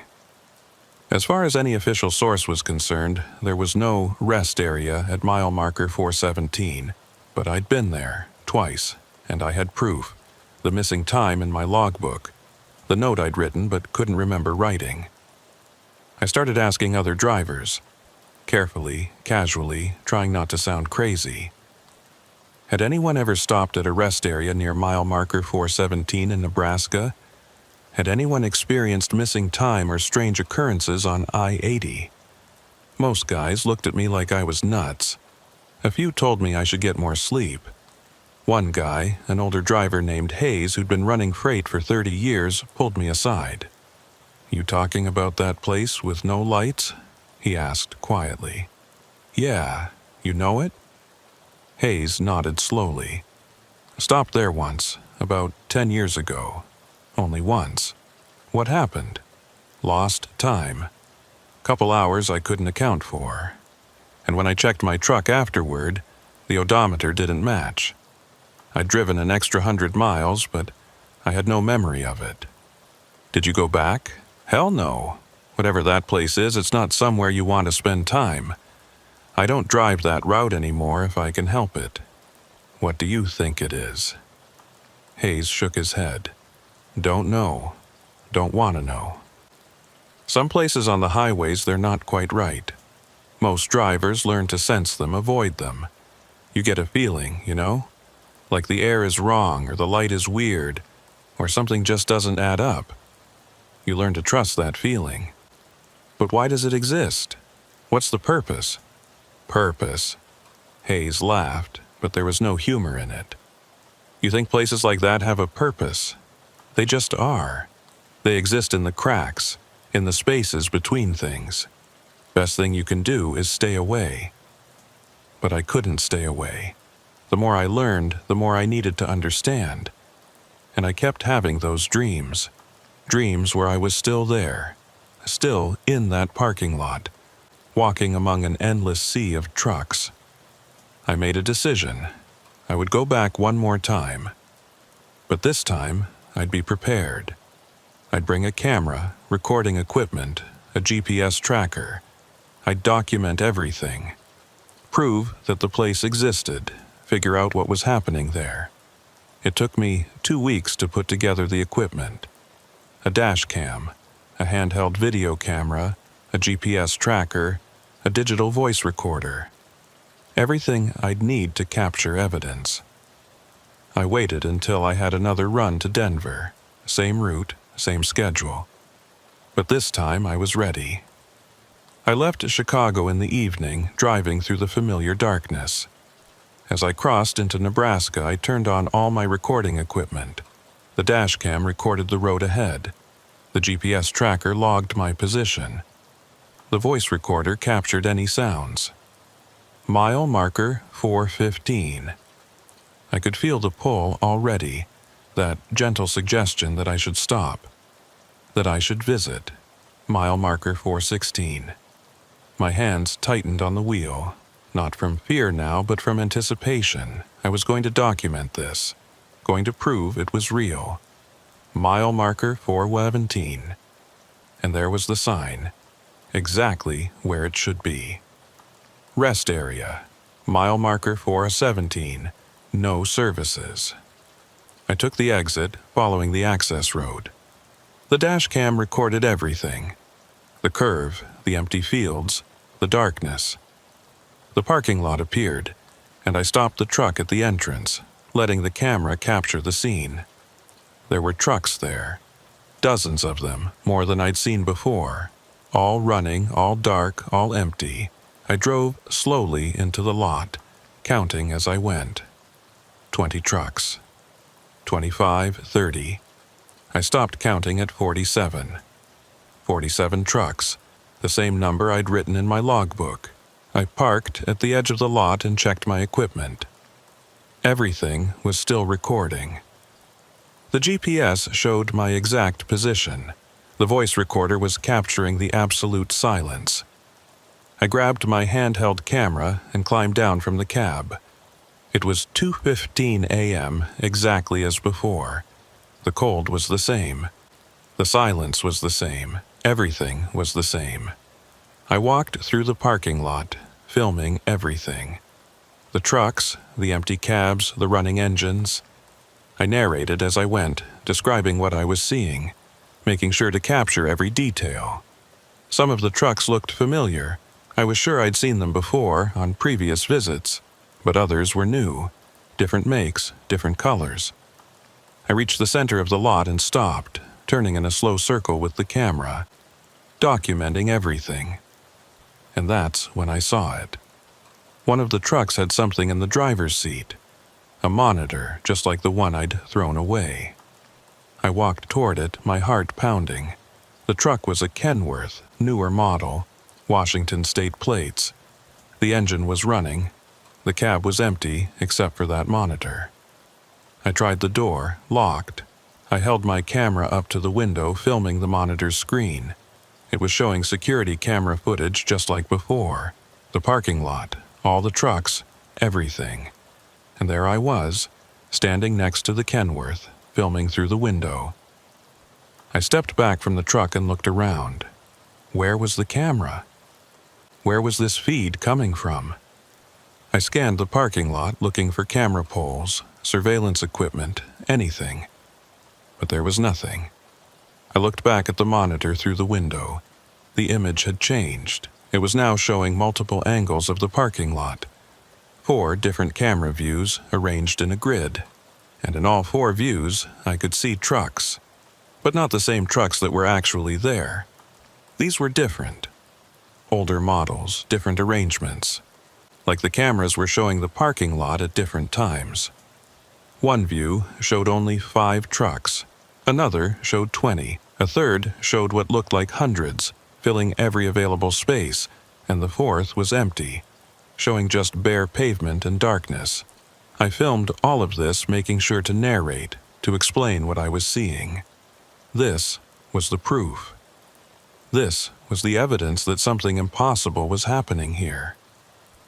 I walked back to my truck, still filming. As I approached, I noticed something new. There was writing on my windshield. Not on the outside, where someone would have had to reach, but on the inside. Fogged onto the glass from the inside of the cab. I'd locked the doors. No one could have gotten in. But there it was, writing in the condensation on the inside of my windshield, backward from where I stood, but clear enough to read if I reversed it in my mind. It said, "Check your camera." I lowered the camera and looked at its screen. It was showing the footage I'd just recorded, me walking through the parking lot filming the trucks, but there were differences. In the camera's playback, the parking lot was fuller. There were more trucks, many more, filling every space, and among them I could see figures, dozens of figures standing between the trucks, moving slowly through the lot. But when I looked up from the camera screen, the parking lot was the same as before. Just trucks and darkness. No figures. I looked back at the camera. The figures were still there in the footage, and they were all walking in the same direction.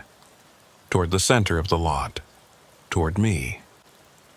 I lowered the camera and looked around the actual parking lot. Nothing, no movement, no figures. But I could feel them. I could sense their presence even if I couldn't see them. They were here, around me, watching. I backed toward my truck, my hands shaking. This was wrong. This was all wrong. I needed to leave. I climbed into the cab and started the engine. But before I could put the truck in gear, I noticed something. The GPS tracker was showing an error. Instead of my position, it was displaying a string of numbers and letters that made no sense. I grabbed my phone to check the time. It was 2:15 a.m., still 2:15 a.m. The same time it had been when I arrived. I looked at my truck's dashboard clock, 2:15 a.m. Time had stopped. Or I was stuck in a loop. Or something else was happening that I couldn't understand. I threw the truck into gear and accelerated toward the exit. The access road appeared in my headlights and I followed it, pushing the speed as high as I dared. The curve seemed to go on forever. I kept driving, but the entrance ramp to the interstate never appeared. Just more curved road, extending endlessly through the darkness. I looked at my odometer. I'd driven 3 miles since leaving the parking lot, but the access road had only been half a mile long. I kept driving. 4 miles, 5 miles, 6 miles. The road never straightened out, never ended, just kept curving gently to the left through empty darkness. Finally, in desperation, I stopped the truck. Sat there on the access road trying to think, trying to understand. I looked at the dashcam footage. It showed me driving in circles, the same curve over and over, like I was going around a track. But from my perspective, I was driving straight. I picked up the voice recorder. It had been running the whole time. I rewound it and played back the last few minutes. My voice came through clearly, narrating as I'd filmed the parking lot. And then, underneath my voice, there was something else. Other voices, faint and distant, speaking words I couldn't make out. I listened more carefully. The voices were counting. All of them, in unison, counting slowly upward. 47, 48, 49, 50. And then my voice on the recording, saying something I didn't remember saying. I am number 51. I stopped the playback, looked around the cab. Everything was normal. My truck, my equipment, everything. But according to the recording, I'd said I was number 51. Number 51 of what? I started driving again. This time, instead of following the curve, I turned the wheel hard and drove straight. The truck lurched as I left the pavement and hit the dirt and grass.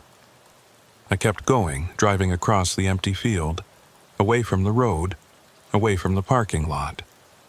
The ground was rough and my truck bounced and jolted, but I didn't care. I just needed to get away. After what felt like hours, but was probably only minutes, I saw lights ahead. Real lights, highway lights, Interstate 80.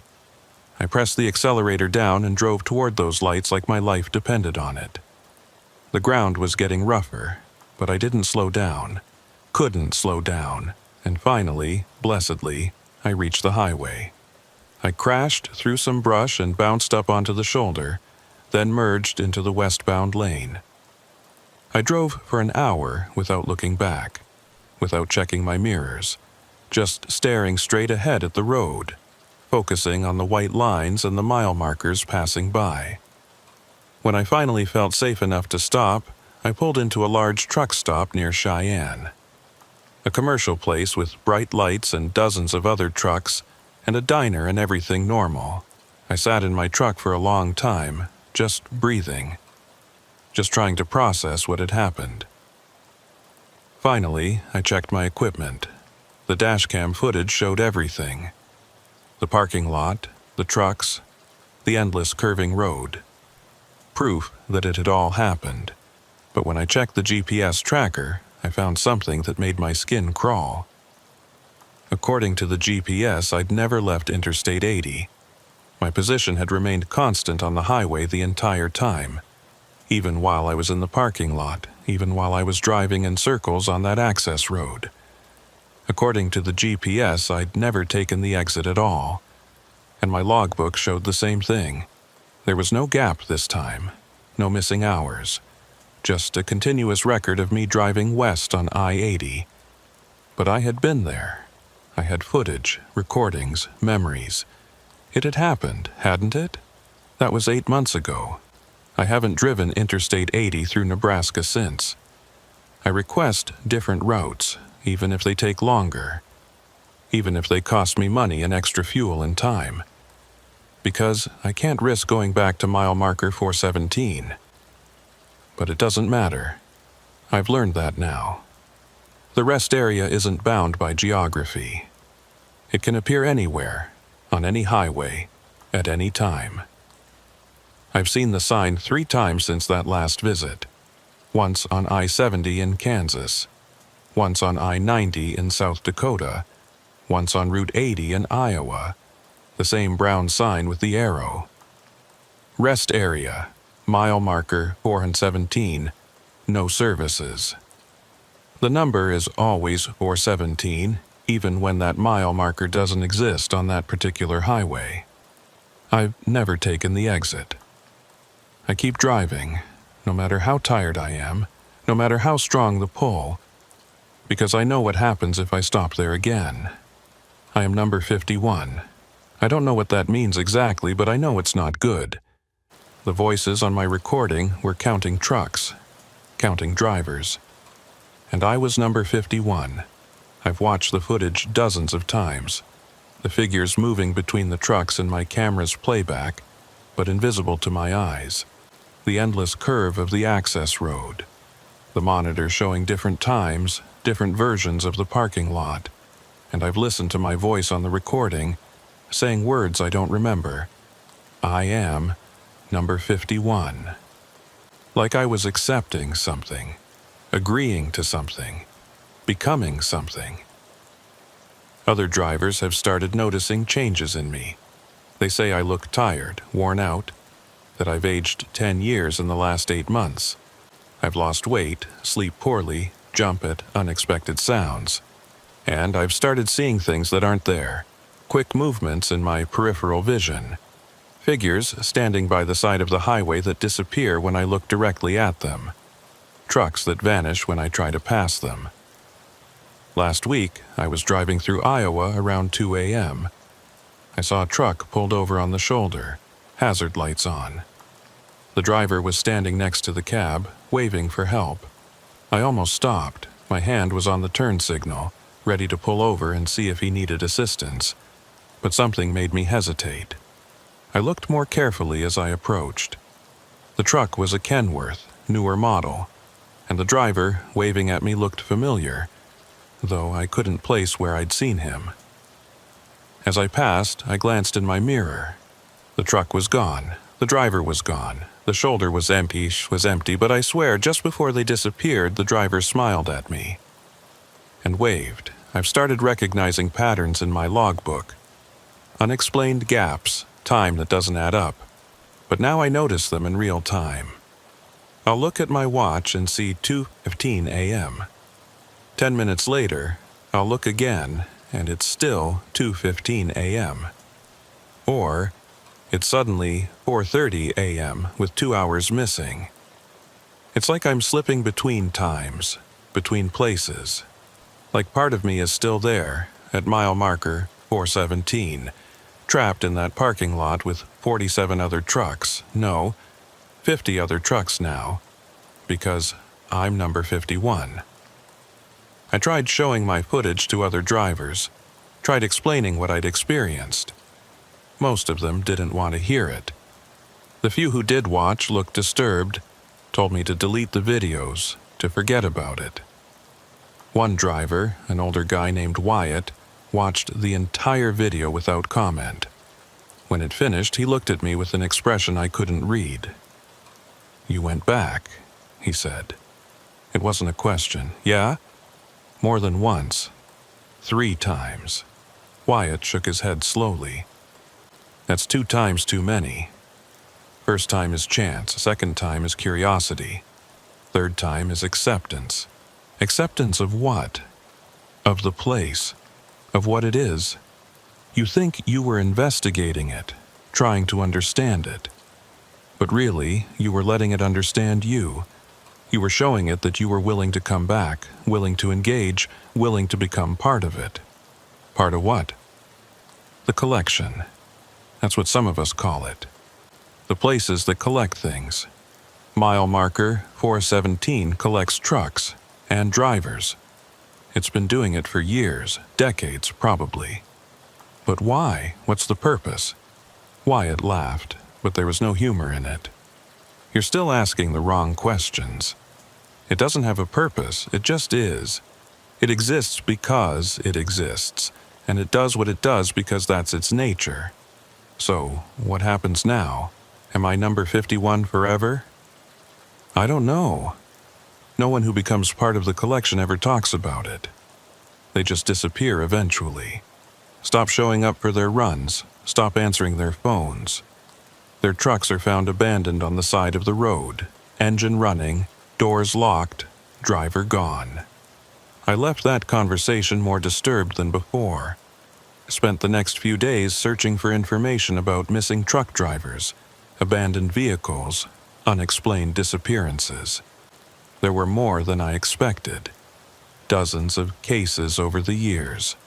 Drivers who simply vanished, leaving their trucks running on the side of highways. No signs of struggle, no explanation, just gone. I started keeping a more detailed log, recording not just my driving hours and routes, but everything. What I saw, what I felt, any anomalies in time or perception. Building a record in case I disappeared too. Because I know it's going to happen eventually. I can feel it. The pull is getting stronger. Every time I drive at night, every time I see an exit or a rest area, I feel it calling to me, suggesting I stop, reminding me that I'm number 51, and my truck has started acting strange. Little things at first. The odometer showing distances that don't match my route. The fuel gauge dropping faster than it should. The GPS showing my position miles from where I actually am. Bigger things now. Sometimes I'll be driving and suddenly realize I'm on a different highway than I intended, or in a different state, with no memory of how I got there. 2 nights ago, I woke up in my truck and didn't know where I was. The sun was rising, painting the sky orange and pink. I was parked in a rest area I didn't recognize, and around me were trucks, 50 of them, all running, all empty, all familiar. I knew where I was before I even looked at the signs. Mile marker 417. I'd come back in my sleep, driven here without conscious thought, joined the collection. I started the engine and drove away, but I knew it wouldn't be the last time. The rest area had me now. I was part of it. Number 51. Last night, I had a dream. I was standing in that parking lot surrounded by running trucks. But this time, I could see the other drivers. All 50 of them. Standing next to their trucks, waiting. They weren't ghosts. They weren't dead. They were just there, existing in that place forever. Part of the collection.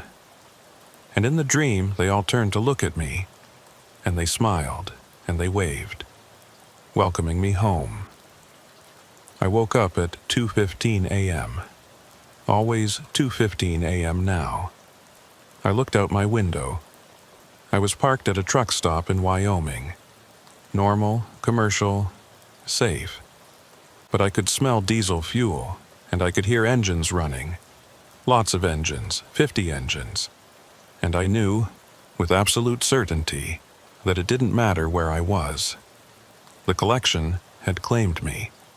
Mile marker 417 existed wherever I was now. I picked up my logbook to make an entry, but there was already writing there. My handwriting, but words I don't remember writing. Number 51 reporting. All systems normal. Awaiting instructions. I don't remember writing that, don't remember thinking it. But there it is, in my own hand. I'm writing this now as a record, as a warning to anyone who might read it. If you see a sign for a rest area at mile marker 417, don't take the exit, even if you're tired, even if you need to stop, even if something suggests you should.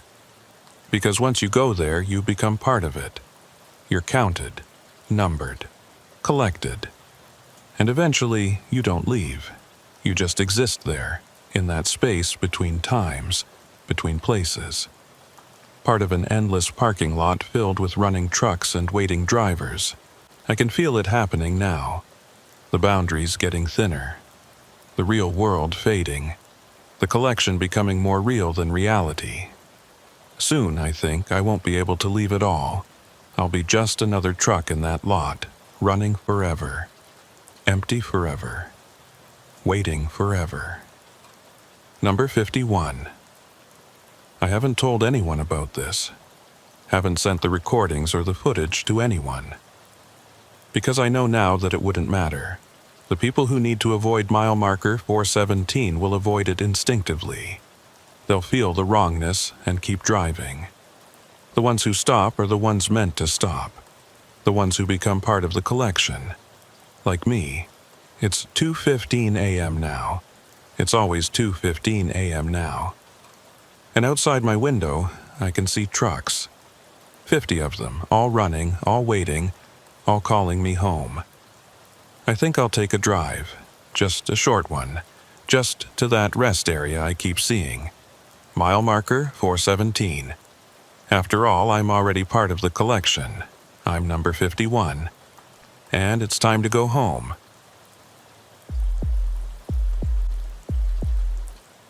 I learned about the 217 rule on my 4th night as a long-haul trucker. Before that, I thought I knew what I was getting into.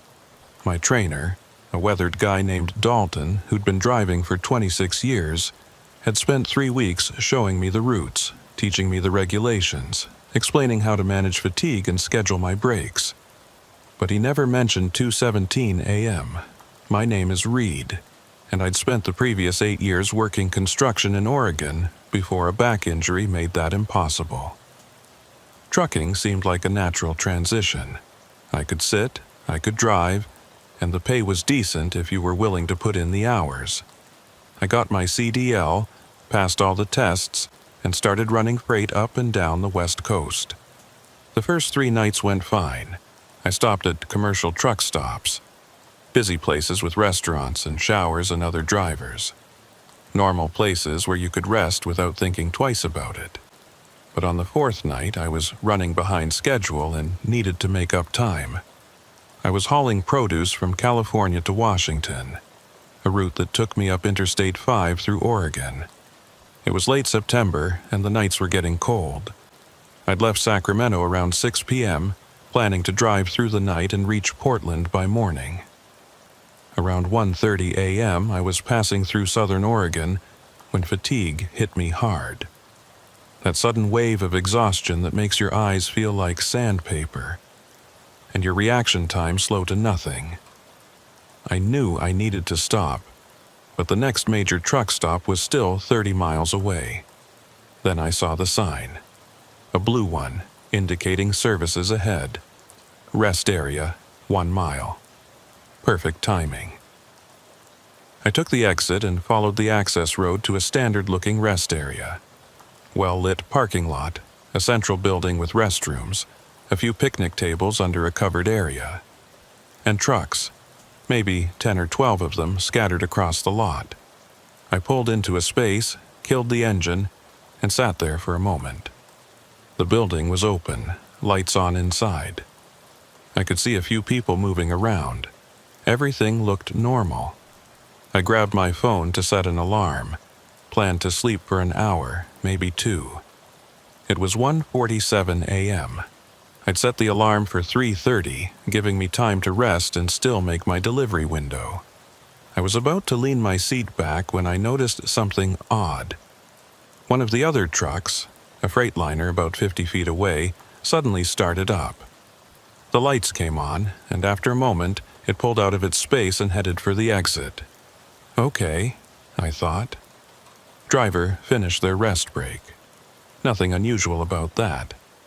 But then another truck started up, and another.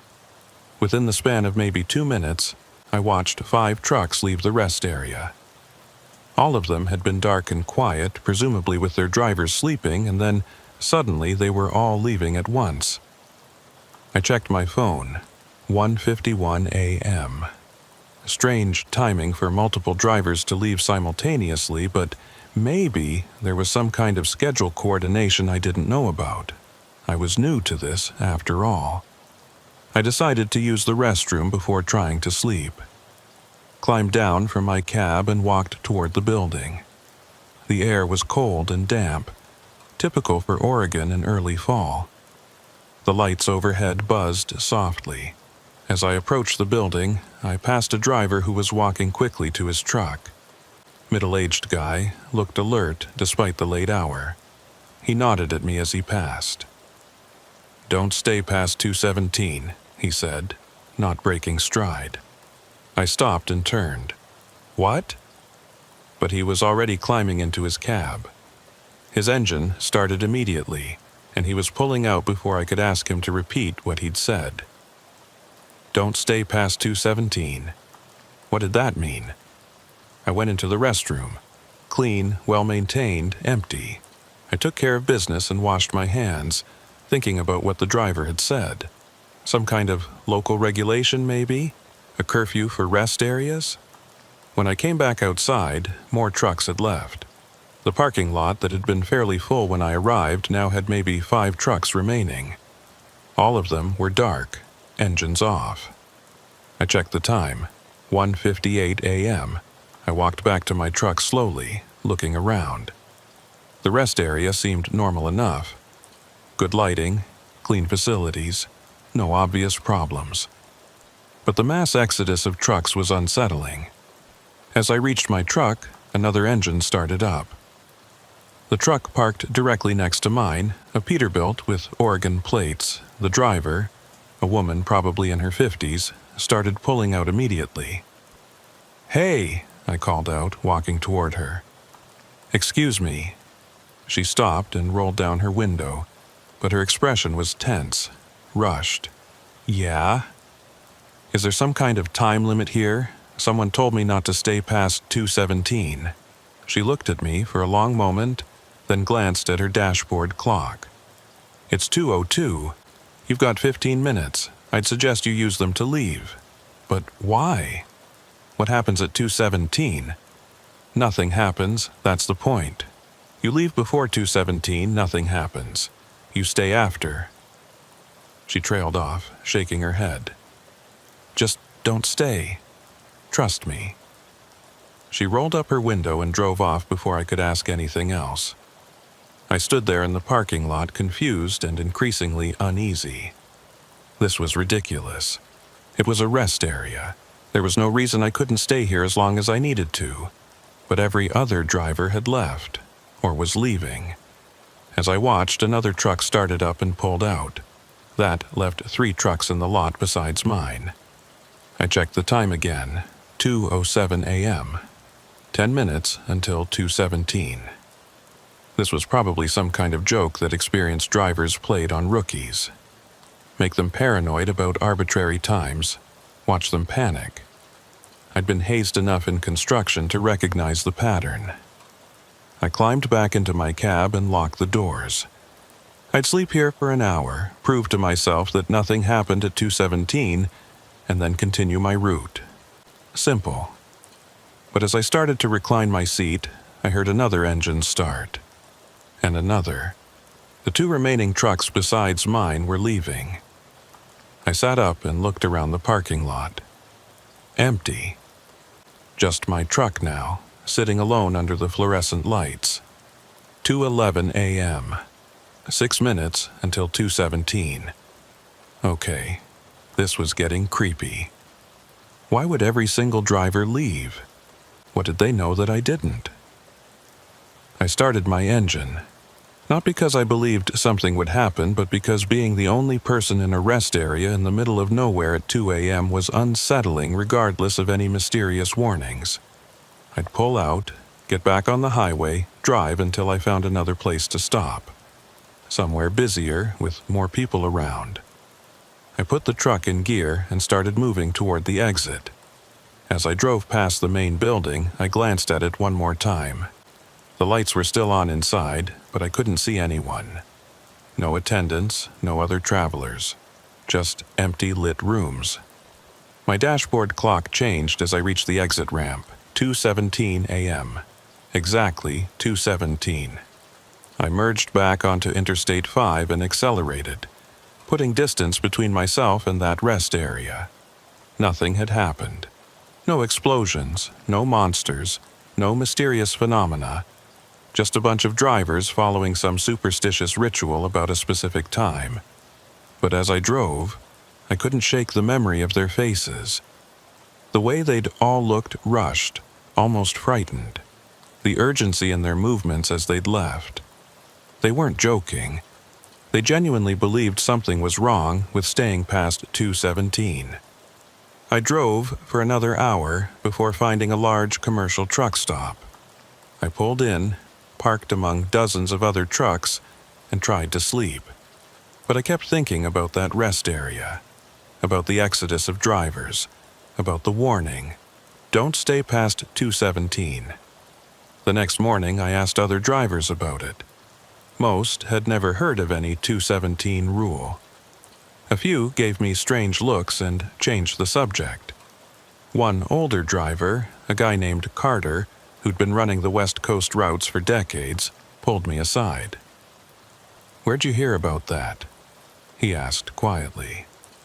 "A rest area in southern Oregon. All the drivers left right before 2:17 a.m. They told me not to stay past that time." Carter nodded slowly. There are a few rest areas like that.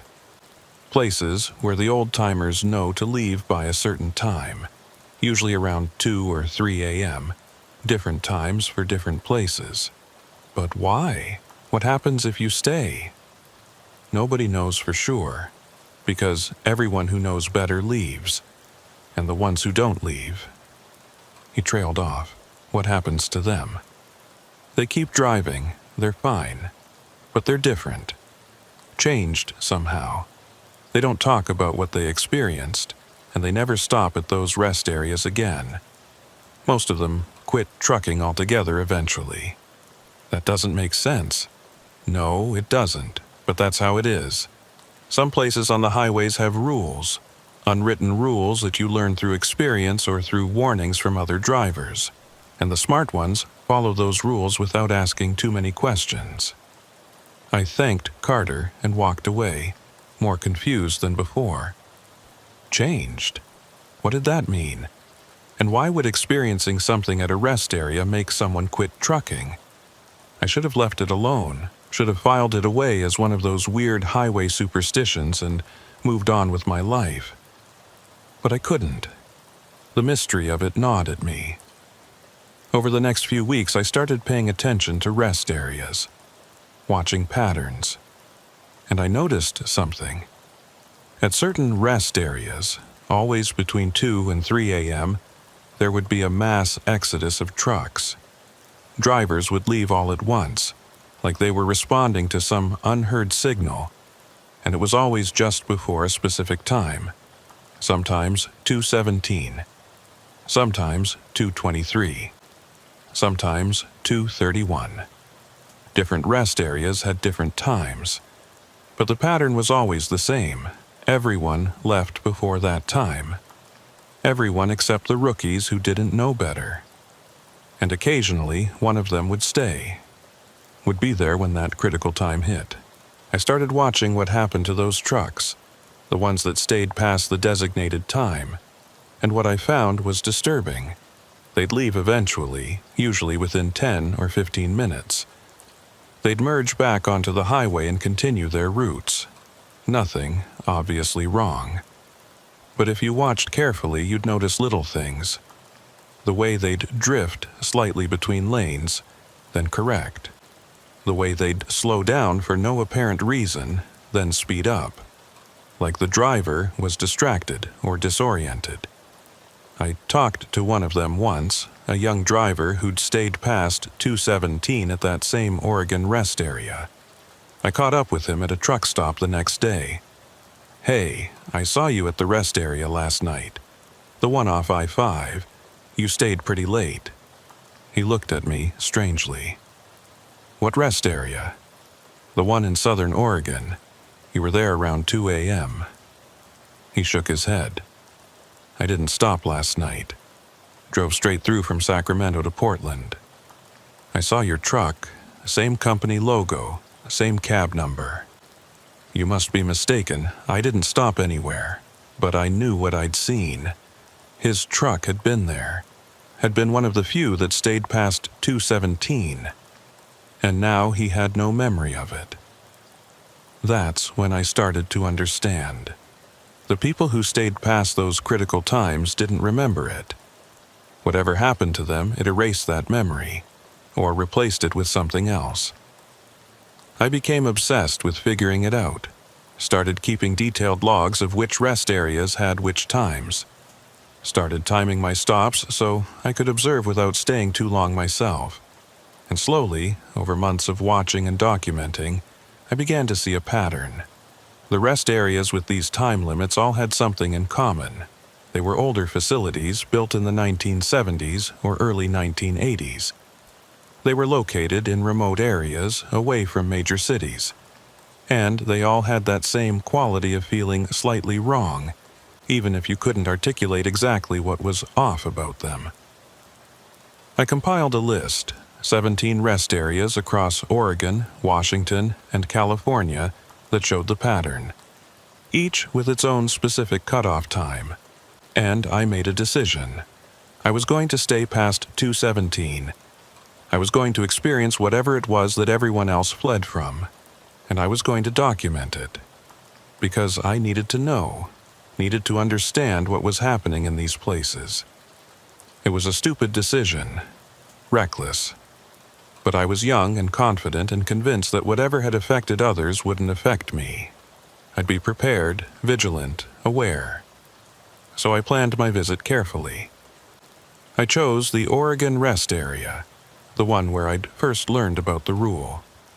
I'd stop there deliberately, stay in my truck, watch and wait. I'd have my phone recording, my logbook ready. I'd document everything. I made the drive on a Tuesday night, arriving at the rest area at 1:45 a.m.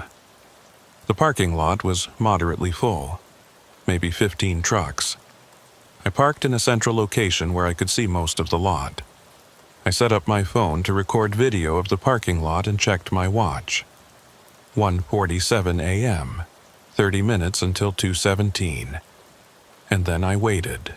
The first trucks started leaving at 2:05 a.m. Not all at once, but in quick succession. I watched as engines fired up and vehicles pulled out, heading for the exit. Their movements were efficient, practiced. Drivers who'd done this before. By 2:10, the parking lot was half empty. The remaining drivers were getting ready to leave. I could see them moving in their cabs, checking mirrors, preparing to go. 2:12 a.m. A truck next to mine started up. The driver, a heavyset man with a gray beard, glanced at my truck as he pulled out. Our eyes met for a moment, and I saw concern in his expression. He shook his head slightly, like he was disappointed in me, then drove away. 2:14 a.m. 3 minutes until 2:17. Only 2 other trucks remained besides mine. As I watched, they both started up simultaneously and headed for the exit. I was alone now, just my truck in a parking lot designed for 30 vehicles. The lights overhead seemed brighter somehow, more harsh. The shadows between the light pools seemed darker. I checked my phone. The video was recording properly, showing the empty parking lot. Everything looked normal. 2:16 a.m., 1 minute. I gripped my steering wheel, my eyes scanning the parking lot, the building, the surrounding darkness, waiting for something to happen. An attack, a phenomenon, something that would explain why everyone fled. My dashboard clock changed. 2:17 a.m. Nothing happened. The lights stayed on. The building remained dark and empty. The parking lot was unchanged. Just me sitting in my truck, watching and waiting. I felt almost disappointed, all that build-up, all those warnings, and nothing had happened. It was just an empty rest area. But then I noticed something. The quality of the light had changed. It was subtle, almost imperceptible, but the fluorescent glow from the overhead lights seemed slightly different. Less white, more blue, like the color temperature had shifted. I looked at my phone screen. The video showed the parking lot, but the colors looked wrong. Everything had a faint blue tint, like an old photograph. Then the sound changed. The ambient noise of the highway, the distant hum of traffic that you never really notice until it's gone, faded away. Not abruptly, just a gradual diminishing until there was complete silence. Absolute silence. No wind, no insects, no distant vehicles, nothing. I rolled down my window slightly, listening. The silence was oppressive, unnatural. Even in the most remote locations, there's always some sound. Air moving, animals, something. But here, there was nothing. And then I heard it. A sound so faint I almost missed it. A voice. No, voices. Multiple voices speaking in unison, very distant. I couldn't make out the words, but the rhythm was clear. They were counting, slowly and deliberately. 41, 42, 43. I looked around the parking lot, trying to locate the source. But there was nothing visible, just empty pavement and harsh blue light. The counting continued, getting slightly louder. 57, 58, 59. I grabbed my phone and held it up, trying to record the sound. But on the playback there was nothing, just silence. 73, 74, 75. The voices were getting closer. Or louder, I couldn't tell which. They seemed to come from everywhere and nowhere at once. I started my engine. The rumble was reassuringly normal, cutting through the eerie silence. But as soon as the engine noise faded to an idle, I could hear the counting again. 92, 93, 94. I put the truck in gear and started moving toward the exit. Slowly at first, then faster. The counting continued, following me. 106, 107, 108. I reached the exit ramp and accelerated up to the highway. The counting began to fade, getting quieter as I merged onto Interstate 5. By the time I was at highway speed, it was gone completely. I drove for 10 miles before I felt calm enough to think clearly. The ambient sound of traffic had returned. The light through my windshield looked normal. Everything seemed back to normal, but I was shaking. My hands trembled on the steering wheel and my heart was racing. What had that been? What were those voices counting? I pulled over at the next rest area, a busy commercial one with dozens of trucks and good lighting and people around. I parked and sat there, trying to process what I'd experienced. The counting, the blue light, the absolute silence.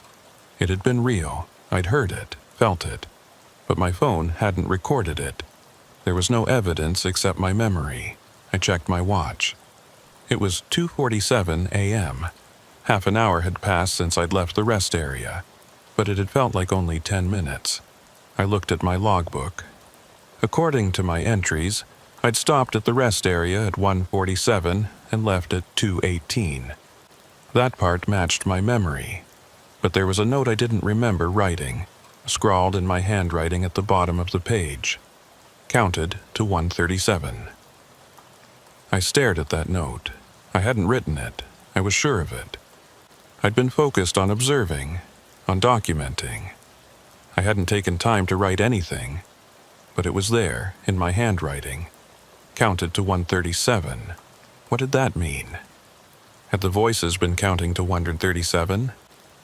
I'd heard them reach at least 108 before the counting faded, but I'd driven away before they finished. What happened if you stayed until they reached the end? What came after the counting?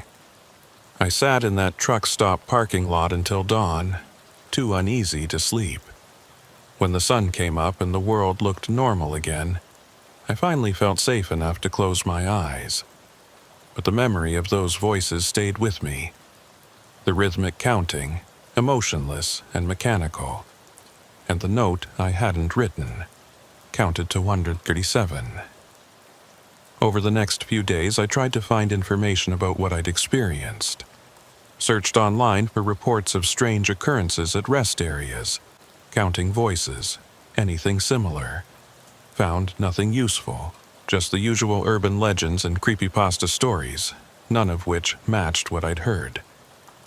I talked to other drivers again, more directly this time. Asked specifically about the counting. Most had no idea what I was talking about, but a few, the older ones, would get this look in their eyes. Recognition. Fear. One driver, a woman named Hayes who'd been running freight for 35 years, finally told me what she knew. The counting is a warning, she said. It's the place trying to figure out how long you've been there. How much time it has with you. Time for what?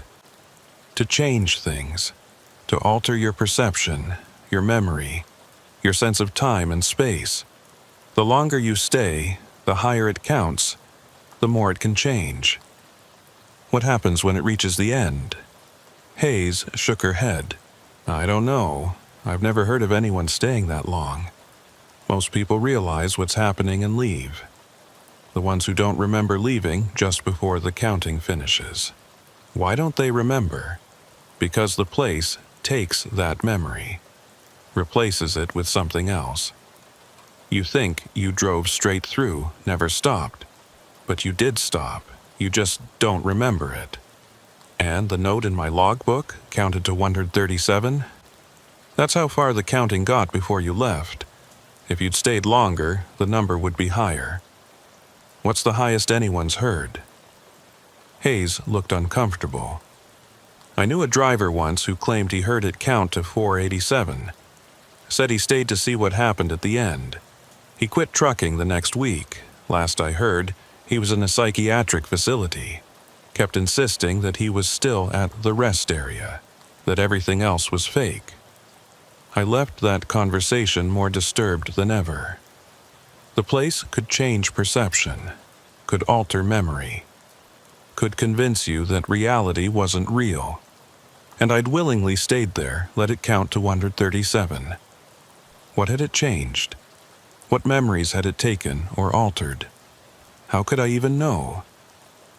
I spent the next week driving my normal routes, trying to act like everything was fine. But I kept noticing small discrepancies.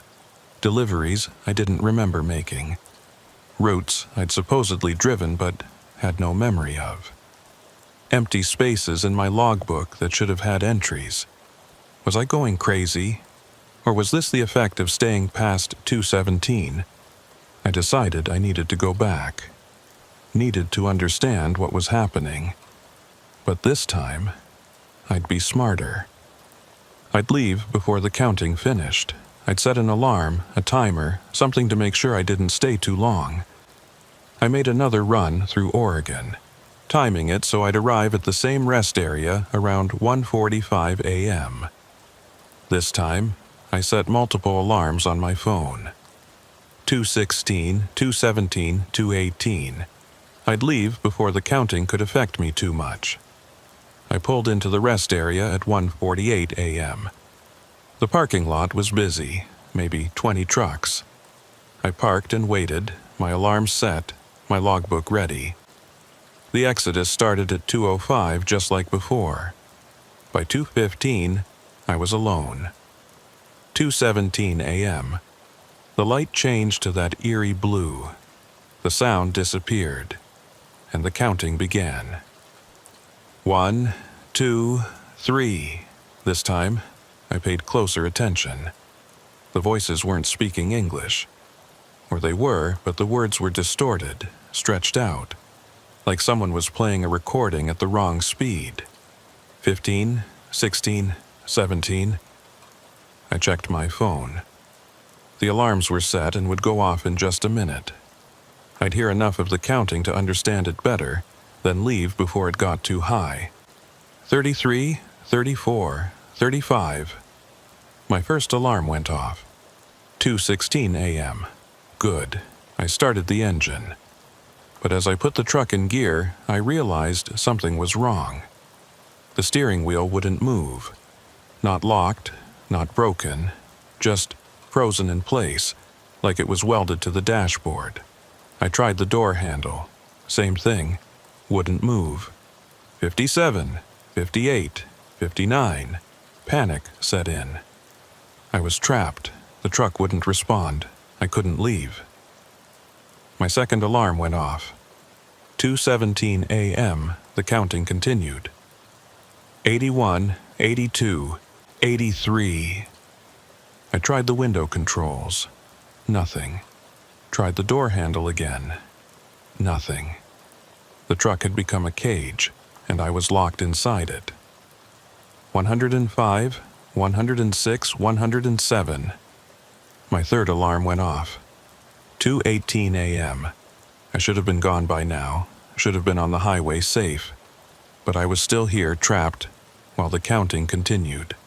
134, 135, 136. It was approaching 137, the number from my last visit. Would something happen when it reached that number? 137. The counting paused. For a long moment there was absolute silence. Not even the counting. Just nothing. And then it started again. 138. 139. 140. It was continuing, going higher than before. And I couldn't leave. The counting continued past 137, the number from my previous visit. Each number seemed to take longer than the last, stretching out in the silence. 145, 146, 147. I sat frozen in my truck, unable to move even though every instinct screamed at me to run. The controls were still locked. The doors wouldn't open. I was trapped, and the counting showed no signs of stopping. At number 152, something changed. The blue light in the parking lot began to pulse, very slowly, like a heartbeat, and with each pulse I felt something, a tugging sensation like invisible hands were trying to pull me somewhere. 163, 164. The tugging got stronger. I looked down at my hands on the frozen steering wheel and saw something impossible. They were becoming transparent, not like glass, but like they were fading out of existence. I could see through them to the steering wheel beneath. Panic flooded through me. I tried to move, to shake my hands, to do anything, but I was paralyzed, watching as my own body slowly became translucent. 178, 179. At 180, the pulsing light synchronized with the counting. Each number came with a flash of blue, and with each flash, I felt more of myself being pulled away. Not physically, but something deeper, something essential. I became aware of another space, not the parking lot, not my truck, but somewhere else. A room, small and dark and enclosed, and I was sitting there in that room, even though I was also still in my truck. 187, 188. The dual existence was disorienting. I could feel the steering wheel under my hands, but also feel a metal chair beneath me. Could see the parking lot through my windshield, but also see concrete walls surrounding me. Could smell the night air through my slightly open window, but also smell the musty, stale air of the enclosed room. Two places at once. Two realities overlapping. 193, 194. In the room, I tried to stand up, tried to walk to the door I could sense on one wall, but I couldn't move. Was frozen in the same position as in my truck. Sitting, waiting, counting, and then I felt them. The others. Other presences in adjacent rooms, separated by walls I couldn't see but could sense. Dozens of them, maybe hundreds, all frozen like me, all counting. Some were at much higher numbers. I could feel their counts echoing through the walls. Thousands, tens of thousands, some even higher. They'd been here for years, maybe decades, still counting, still trapped. 199, 200. The counting reached 200 and something released. Not everything, just enough. The controls in my truck suddenly responded. The steering wheel moved, the door handle worked. But I was still transparent, still half in the room. The release was partial, incomplete. I didn't hesitate. Even in my diminished state, I threw the truck into gear and accelerated toward the exit. The truck responded sluggishly like it was moving through water, but it moved. As I drove, I watched my hands on the wheel slowly become more solid. The transparency faded, and I could see my skin, my bones, my flesh returning to normal opacity. But the sensation of being in two places remained. The counting continued in my mind, softer now but still present. 207, 208. I reached the exit and merged onto the highway. The parking lot disappeared behind me, but the room didn't. I was still there, still sitting in that metal chair, even as I drove down Interstate 5. The counting faded as I put distance between myself and the rest area, but the dual existence persisted. I was driving my truck, but I was also sitting in that room. Both things were equally real. 217, 218. I drove for 30 minutes before pulling over at the next rest area. This one, a busy commercial facility with dozens of trucks and bright lights. Normal, safe, real. I climbed out of my cab on shaking legs and stood there in the parking lot trying to ground myself in reality. Looked at my hands. Solid. Looked at my truck, real. Looked at the other trucks around me. All real. But underneath it all, I could still feel the room. The concrete walls, the metal chair, the locked door, and the counting. Always the counting. 234, 235.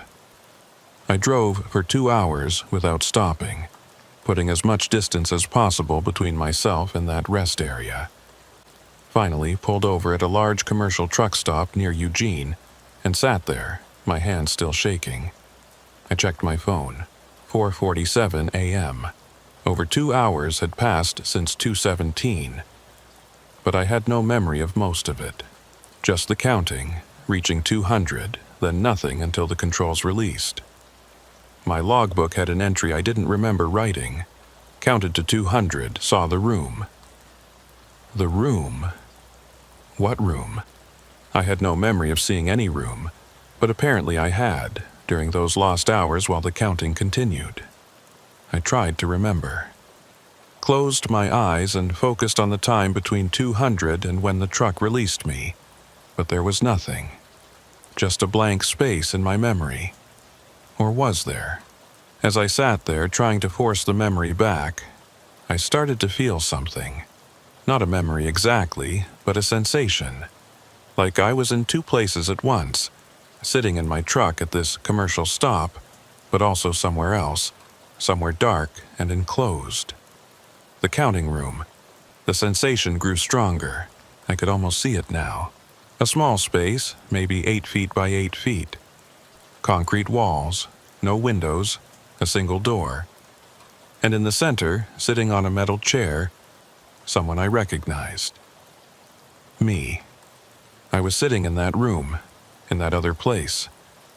Frozen, just listening to the counting that echoed off the concrete walls. 273, 274. I opened my eyes. I was back in my truck, at the truck stop, in normal reality. But the sensation of being in that room persisted. Like part of me was still there, trapped, counting. I called Hayes, the driver who'd warned me before. It was early, but she answered. "You went back," she said. Not a question. "Yeah, got trapped until the count reached 200. Shit, Reed, that's bad. That's really bad. I keep feeling like I'm somewhere else. Like part of me is still there." "You probably are." The counting room. It's where the place puts you when it counts past a certain point. Your body stays in your truck, but your mind goes somewhere else. How do I get back? How do I get out of the room? You don't. That's the thing. Once you've been to the counting room, part of you stays there forever. You can function in normal reality, but you'll always feel that pull, that sense of being in two places. There has to be a way to fix it. Maybe, I don't know.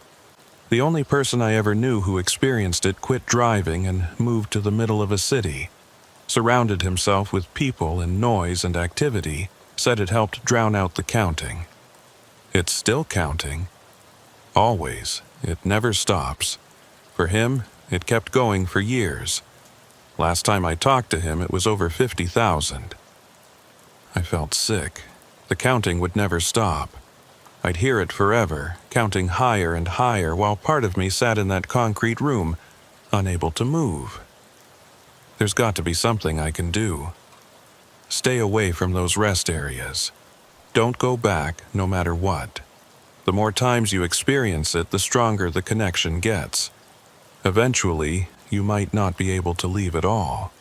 Your body will be here, but your mind will be permanently stuck in the counting room. I thanked her and hung up. Sat there in my truck, trying to think, trying to figure out what to do. And in the background, so faint I could barely hear it, the counting continued. 349, 350. I couldn't go back to my apartment. Not yet. I needed to understand this better. Needed to find others who'd experienced it and survived. Over the next 3 weeks, I became obsessed with tracking down people who'd stayed past the critical times at various rest areas. I used trucker forums, asked around at truck stops, followed leads wherever I could find them. I found 12 people willing to talk to me. 12 drivers who'd made the same mistake I had, who heard the counting every moment of their lives. The first was a woman named Sarah in Tacoma. She'd stayed past 2:23 at a rest area in Washington. Her count was at 8,557 when I met her. "It never stops," she told me, sitting in a coffee shop, her eyes distant. "I've tried everything. Medication, therapy, even ECT. Nothing touches it. The counting is always there." "How long have you been counting?" 4 years. It started at 1 and it's been going ever since. Do the math. That's about 6 numbers a minute, every hour, every day. No breaks, no sleep. Even when I'm unconscious, I can feel it counting." "Do you sense the room?" Her eyes focused on me sharply. "You've been there too, to the counting room." "Yes, I can feel it. Like I'm in 2 places at once." Sarah nodded. "It gets stronger over time. The longer you count, the more real the room becomes. Eventually," she trailed off, staring at nothing. "Eventually what?"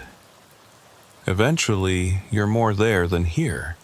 Your body goes through the motions in this world, but your mind is trapped in that room. I've met people who are almost gone. They walk and talk and function, but they're not really present. They're sitting in their rooms, counting, and we're just talking to empty shells. How do I stop it?" "You don't. You learn to accept it. Or you don't, and it destroys you." I met 7 more people over the next 2 weeks, all with similar stories, all counting at different numbers, from the low thousands to over 50,000, all trapped in rooms they couldn't leave. And all of them warned me the same thing: don't go back to the rest area. The more times you experience it, the stronger the connection becomes. But I couldn't stop thinking about it. About the room. About what would happen if the counting reached some final number. Was there an end? Or did it truly go on forever? The counting in my head had reached 2,119 by then. Still relatively low compared to the others I'd met, but growing relentlessly.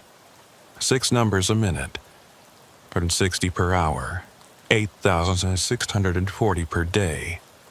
I did the math. At this rate, I'd reach 1 million in about 4 months, 10 million in 3.5 years, 100 million in 35 years, if I lived that long. I started noticing other effects beyond the counting. Time would slip sometimes. I'd look at a clock and see 3:47 p.m., then look again, and it would be 5:23 p.m., with no memory of the intervening time. Or I'd start doing something and suddenly realize I'd been standing in the same spot for hours. The room was taking more of me. More of my time. More of my consciousness.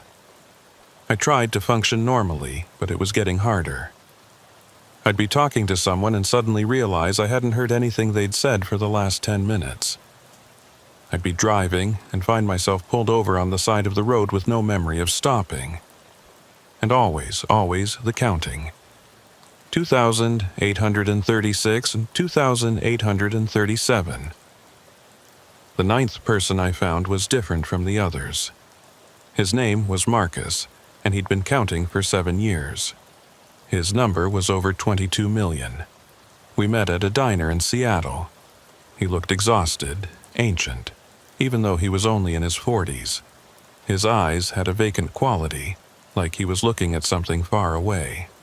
"You're new," he said when I sat down. "Your count is low. Maybe 3,000? Close, 3,114. You can still turn back. Get away from all this. Stop investigating, stop thinking about it, and maybe the connection will weaken." "Will it? Has yours weakened?" Marcus laughed, a hollow sound. "No, it's gotten stronger. Much stronger. I'm barely here anymore. Most of my awareness is in the room now. I come back to this world for a few hours a day, just enough to eat and sleep and maintain the basics. The rest of the time," he gestured vaguely, "I'm there." "What's it like, being there for so long?" "Quiet, still. The counting is the only sound, the only sensation. Everything else fades away. At first it was torturous, but after a while... He paused, searching for words. After a while, you start to forget what torturous means. You just exist. You and the counting, nothing else matters. What about the others? Can you sense them? Yes, hundreds of us. Maybe thousands. All in our separate rooms, all counting. Sometimes I can hear them through the walls. Not their voices, but their counts, millions. Some are in the billions. I can't imagine how long they've been there. Billions? The number was incomprehensible. That would take decades, centuries. Time works differently there. Or maybe it doesn't work at all. Maybe we're all counting the same numbers simultaneously, experiencing different parts of the same eternal count. Marcus looked at me with those hollow eyes. Have you noticed time slipping? Yes, hours disappearing. That's you spending time in the room. Your body stays here, functioning on autopilot, but your consciousness is there, and the longer you count, the more time you spend there.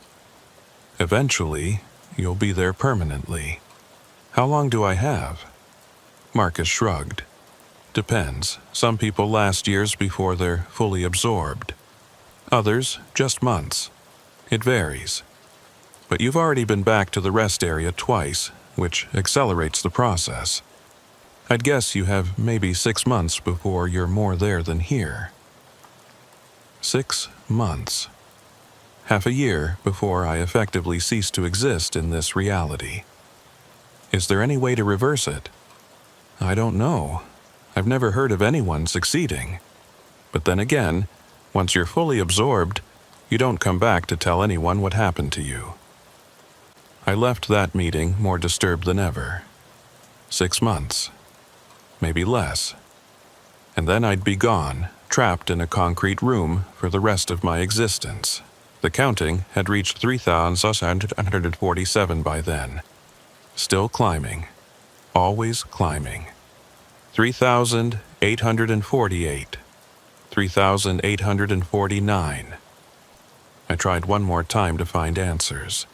Drove to Eugene to visit Wyatt again, the old maintenance worker who'd worked at the rest area. He looked older than before, more frail. But he agreed to talk to me. You went back, he said. Same thing Hayes had said. Everyone could see it on me. Twice, I needed to understand. And did you? Understand? Some of it. The counting room, the absorption, the way time works differently, but I don't understand why. What's the purpose? Why do these places exist? Wyatt was quiet for a long time, staring out the window of his room at the nursing home. Finally, he spoke. When I worked at that rest area, I did some digging. Found old records, talked to people who'd been around when it was built. And I learned something interesting. That rest area, and others like it, were built on specific sites, places that had been considered sacred, or cursed, depending on who you asked. Sacred how? The indigenous people who lived in that area before colonization had stories about those places. Called them thin spots. Places where the barrier between worlds was weaker. Where things from other realities could slip through. You think the rest areas were built on thin spots deliberately? No, I think it was coincidence. Or maybe not. Maybe those spots attracted development because they made people uncomfortable, and building something normal there was a way to claim the land.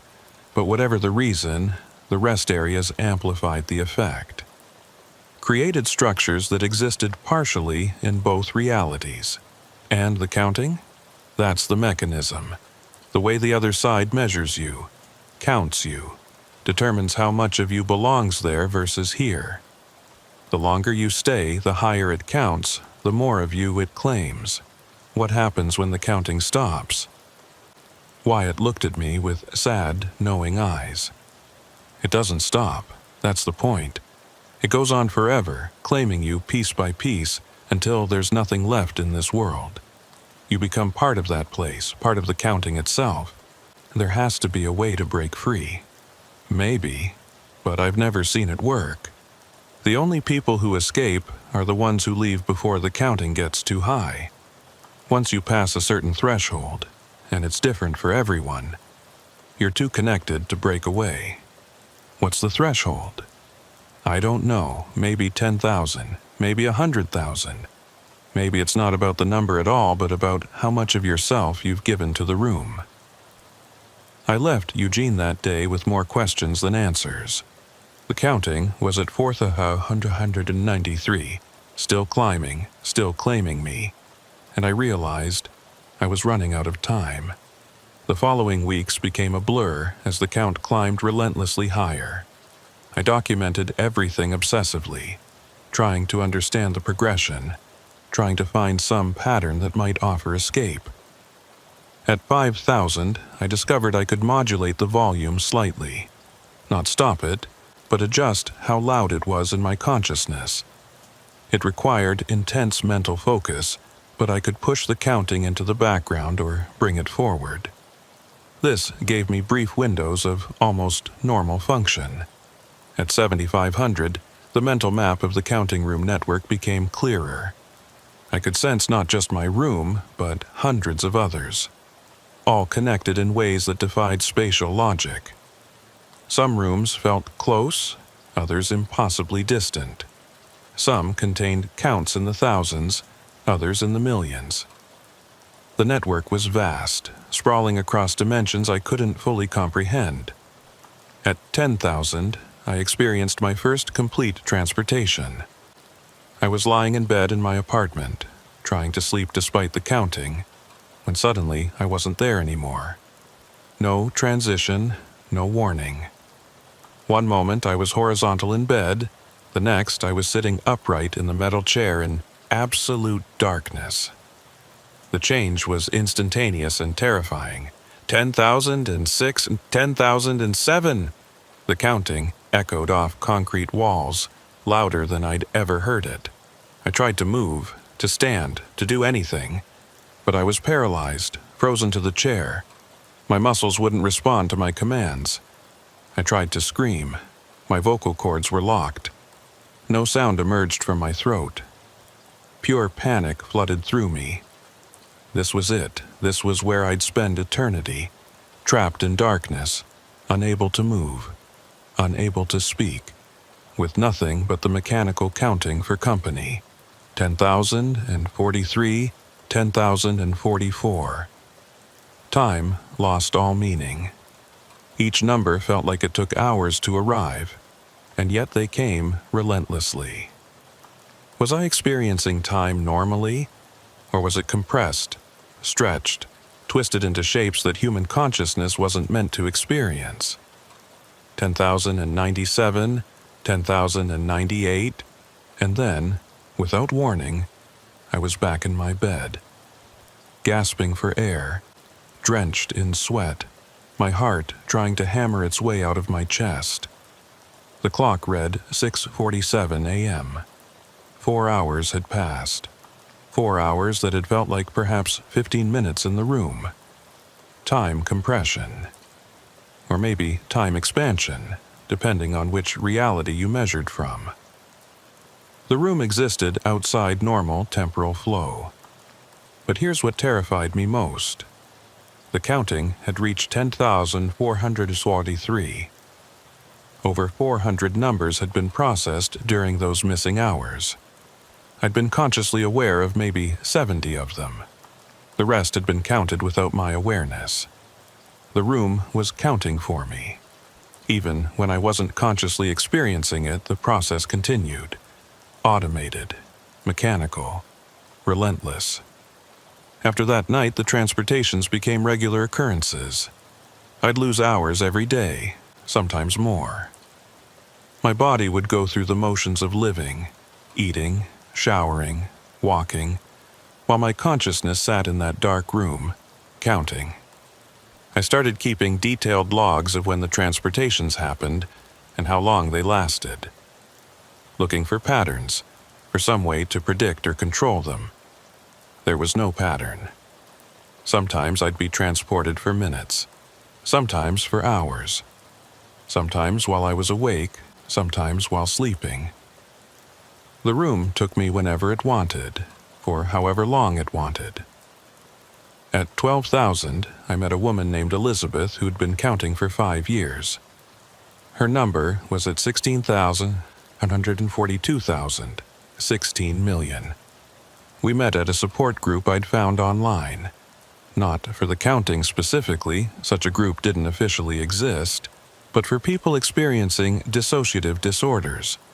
Most of the group had normal dissociation issues, but 3 of us were counters. Elizabeth looked haggard, ancient, though she couldn't have been more than 35.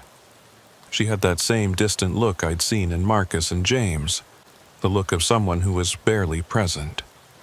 "You're new," she said during a break. "Your count is still low. 12,406. So fresh. I remember when mine was that low. I thought I could still fight it, still escape. Can't you?" She smiled sadly. "No, once you're past 20,000, it's over. The room owns you completely. I learned that years ago, but I kept fighting anyway. Waste of energy." "What changed at 20,000? "Everything. The room stopped being something I visited and became my primary residence. This world," she gestured around us, "became the visit, the temporary state. My true existence is there, in that chair, in that darkness." "How do you function?" "Barely. My body operates on autopilot most of the time, goes through necessary motions. My family thinks I have early onset dementia. They're not entirely wrong. I am losing my mind, just not in the way they think." "Do you ever come fully back? Ever feel present here?" "Sometimes, for minutes at a time, like right now. But it's exhausting. Being here takes more energy than being there. There's just counting. No decisions, no effort, no struggle. Just existing and counting." "Doesn't that drive you crazy?" "It did at first, but crazy is a concept that requires caring about your mental state. After millions of counts, you stop caring about anything. You just are." The conversation haunted me for days. That would be my future. Not madness exactly, but something worse. Complete apathy. Complete dissolution of self into nothing but counting. At 15,000, I experienced double vision for the first time. I was walking down a Portland street when suddenly I saw both realities simultaneously. The street with its shops and pedestrians overlaid with the concrete wall of my room. 2 images superimposed, both equally real, both demanding my attention. I stumbled, nearly fell. A passerby caught my arm. "You okay, man?" I nodded, unable to explain that I was seeing 2 places at once. That reality had fractured for me in a fundamental way. The double vision continued, off and on, for the rest of that day. I'd look at my apartment and see my room, look at my hand and see the armrest of the metal chair, look at Portland and see darkness. Navigation became treacherous. I walked into walls because I was seeing the empty space of my room, reached for objects that only existed in one reality, sat down on chairs that weren't physically present. At 18,000, I stopped recognizing familiar places. My apartment looked wrong, alien. The data entry office where I worked seemed like a set from a movie, artificial and unconvincing. Even my own face in the mirror looked like a stranger's. The room was the only thing that felt real anymore. At 20,000, the threshold Marcus had warned me about, everything changed fundamentally. I stopped coming back fully. My consciousness remained primarily in the room, with only brief excursions back to physical reality. Minutes per day, then per week, then less. My body continued functioning. It went to work, operated my computer, performed basic maintenance tasks. But I wasn't there. I was sitting in darkness, counting, while my meat puppet went through the motions of life. I know this because of the logs I'd been keeping. During my brief moments of clarity, I'd read what my body had done without me. The mechanical entries in my journal: went to work, 8 hours, came home, ate, slept. No detail, no personality, just basic function reporting. At 25,000, I met Thomas, or rather, my body met him while I was in the room. I only learned about it later, reading my journal. Thomas was another counter, nearly fully absorbed. According to my notes, we'd sat together in a park for 3 hours, neither of us speaking, both lost in our respective rooms. When we briefly, simultaneously returned to awareness, we'd nodded at each other in recognition. Fellow prisoners, fellow ghosts. My journal entry ended with a number. Thomas count, 89,000 plus, 89 million. He's been counting for over 12 years. I had no memory of meeting him. That interaction had happened while I was elsewhere, while my body operated on autopilot. At 30,000, I started losing days at a time. I'd have a moment of clarity on Monday, then the next clear moment would be Friday. 4 days gone, processed entirely in the room. My body had lived those days without me. My journal contained entries, but they were mechanical, emotionless. Lists of activities performed, meals consumed, hours slept. The writing didn't even look quite like mine anymore. The handwriting was similar but lacked any personal style. Like someone copying my hand, but not understanding the soul behind it. At 35,000, my family tried an intervention. I don't remember it. I was in the room. But according to my journal, they'd gathered at my apartment. My mother, my sister, 2 cousins. They talked to my body for hours, expressing concern, offering help, begging me to see a doctor. My body had responded appropriately, assured them I was fine, promised to seek help, said all the right things to make them feel better and leave. But I hadn't been there.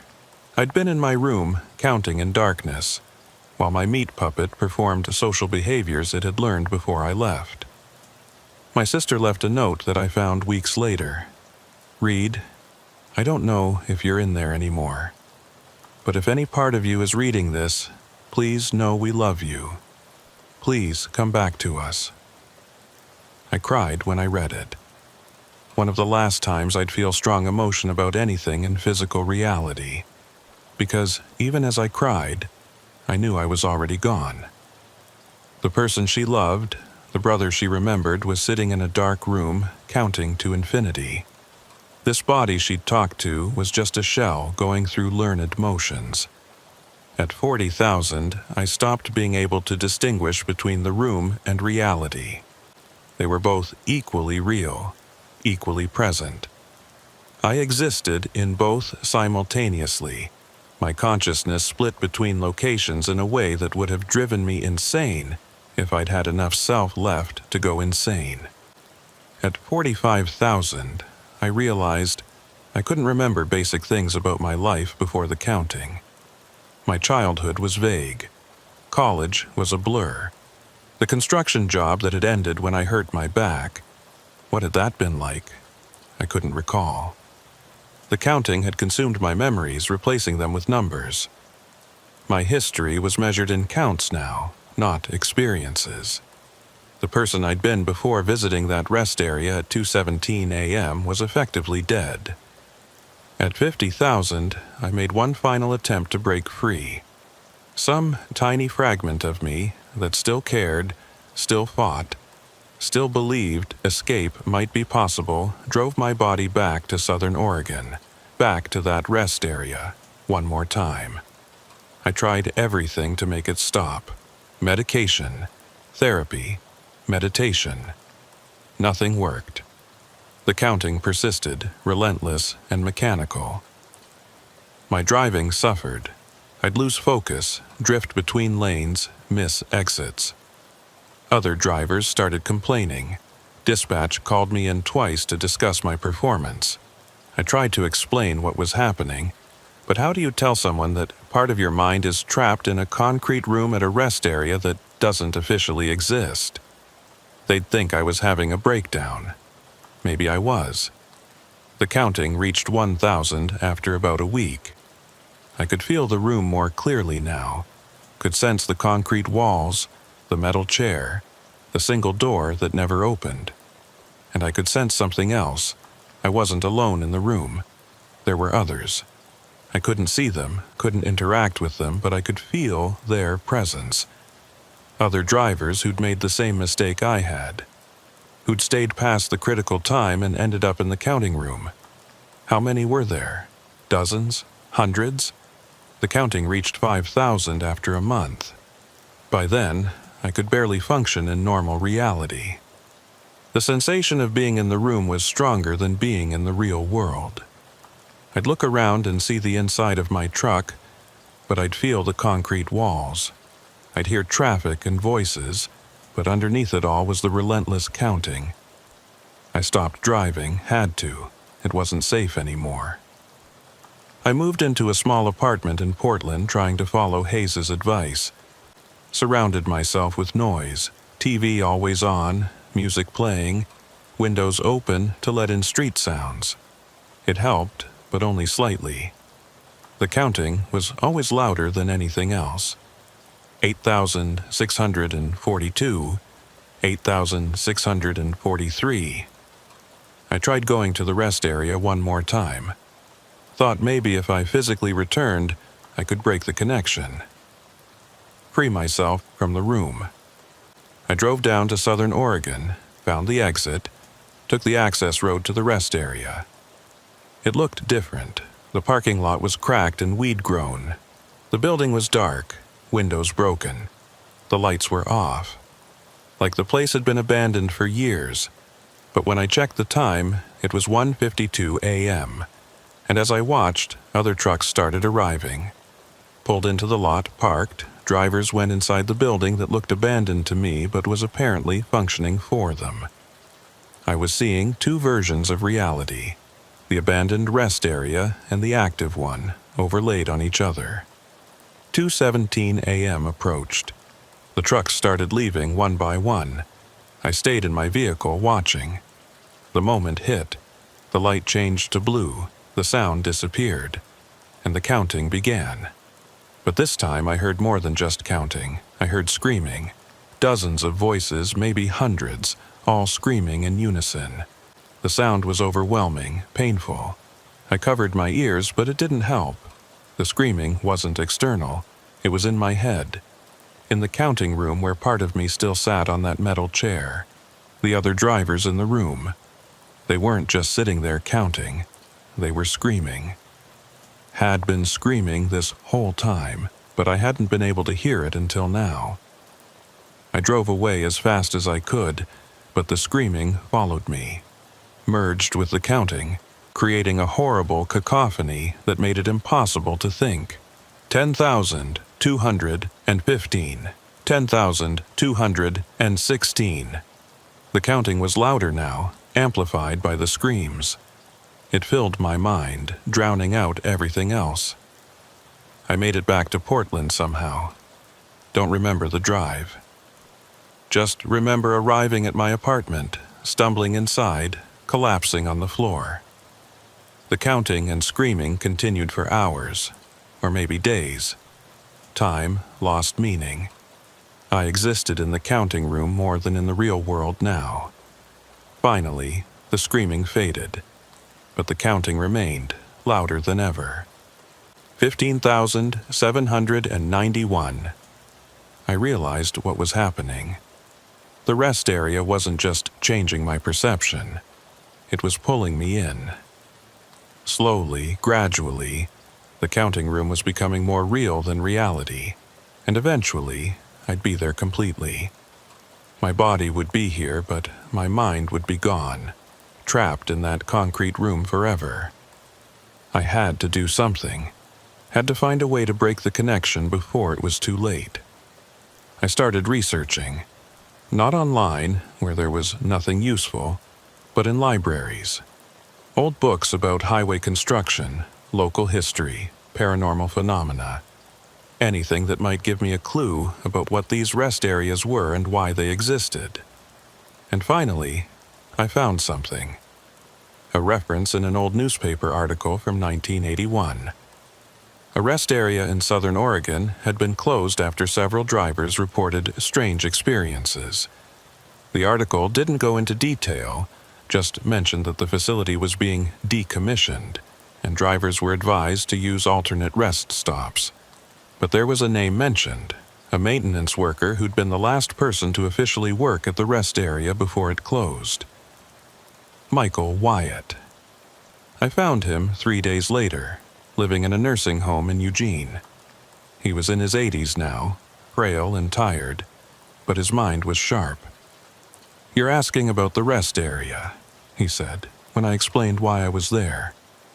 "You stayed past the time, didn't you? 2:17. How did you know? Because everyone who comes asking has the same look. That faraway expression, like they're listening to something no one else can hear. You're counting right now, aren't you?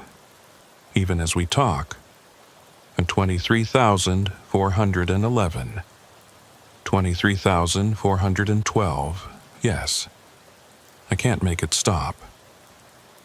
Wyatt nodded slowly. "I worked at that rest area for 3 years. Maintained the facilities, kept things running, and I noticed the pattern. Every night around 2 a.m. all the drivers would leave. Every single one, like clockwork. Why 2:17? What's special about that time? Nothing. It's arbitrary, or maybe not.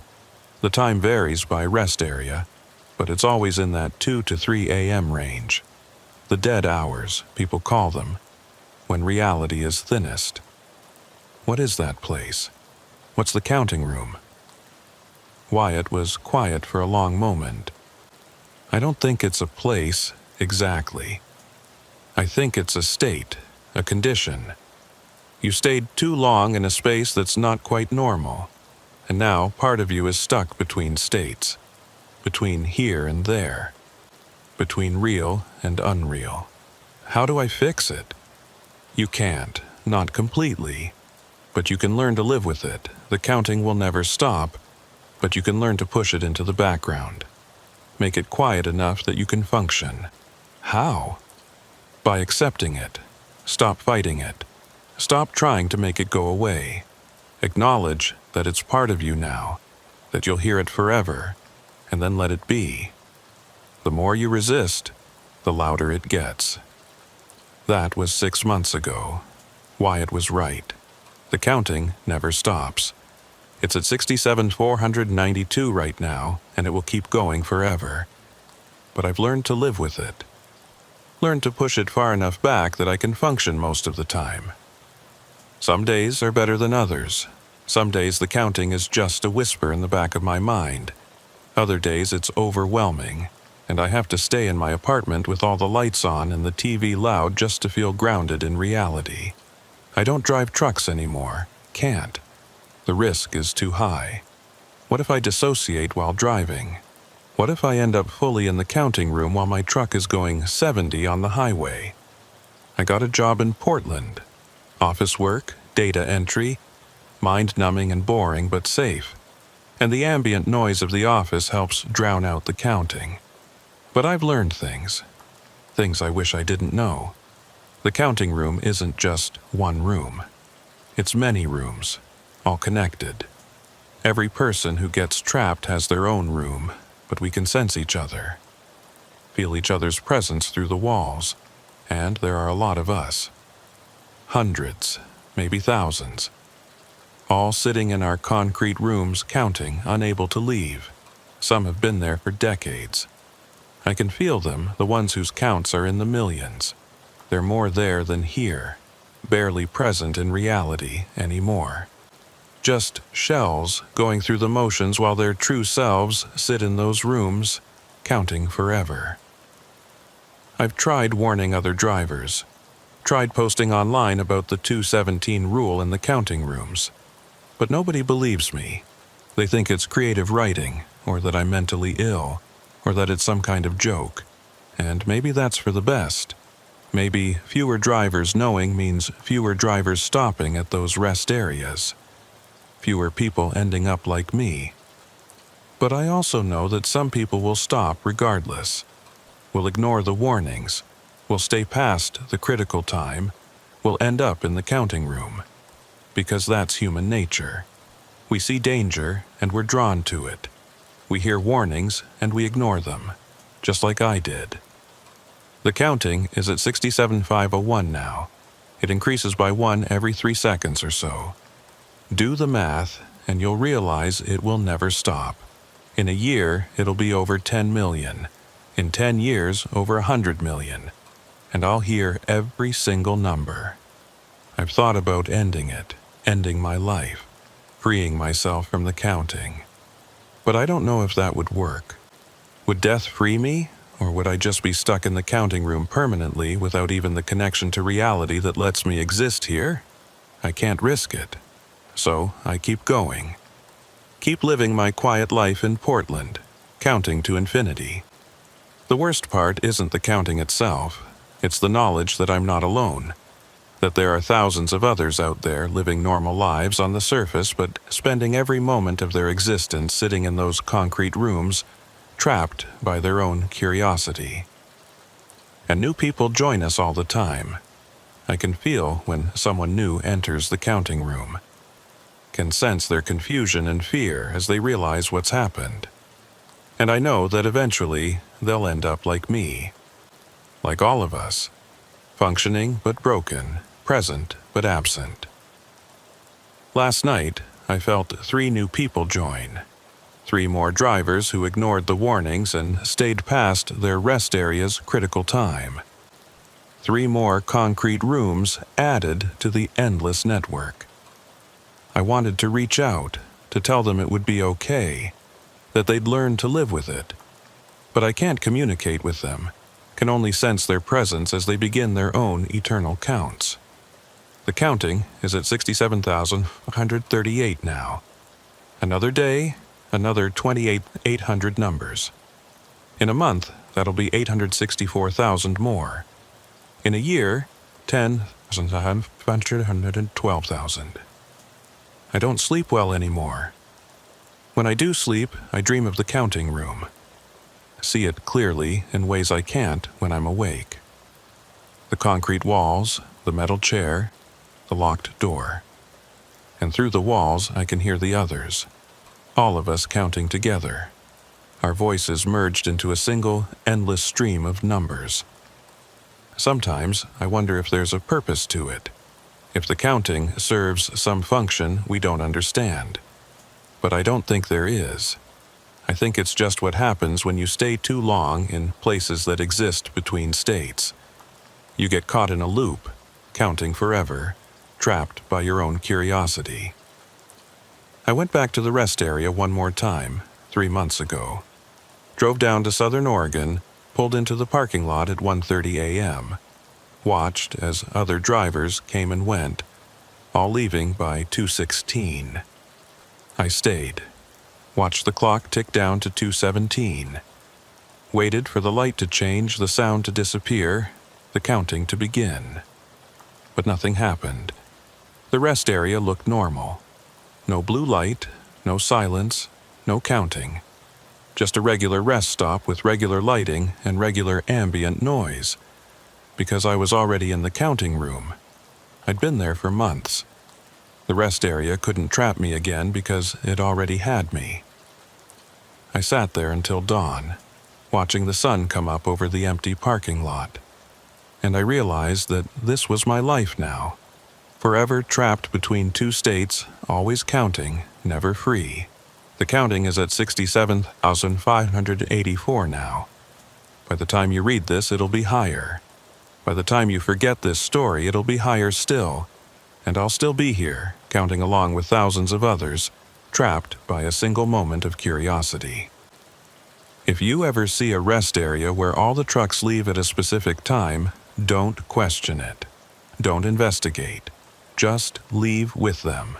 Because once you stay past that time, once you hear the counting begin, you become part of it.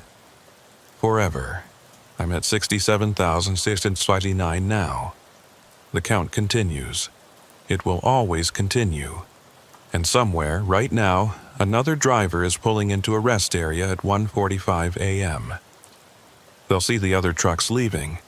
They'll be curious about why. They'll ignore the warnings. And at 2:17, they'll hear the counting begin. And they'll become number 67,630. Or maybe they already are. Maybe you are. Can you hear it? The counting? If you listen carefully in the quiet moments, you might catch it. Faint and distant, but there. 67,647. 67,648. It's there. It's always there. You just have to listen. And once you hear it, once you really hear it, you'll realize something. You've been counting along with us this whole time. Welcome to the counting room. We've been waiting for you. The count is at 67,661 now. No, wait. 6762, 6763, 67,664. Can you hear it now?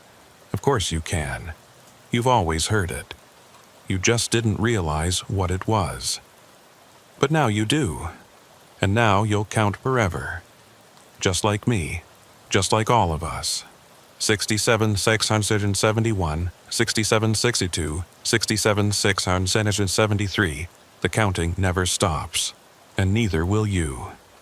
2:17 is not a time. It's a warning. And you didn't listen. None of us did. 67,689, 67,690, 67,691. I need to tell you something else.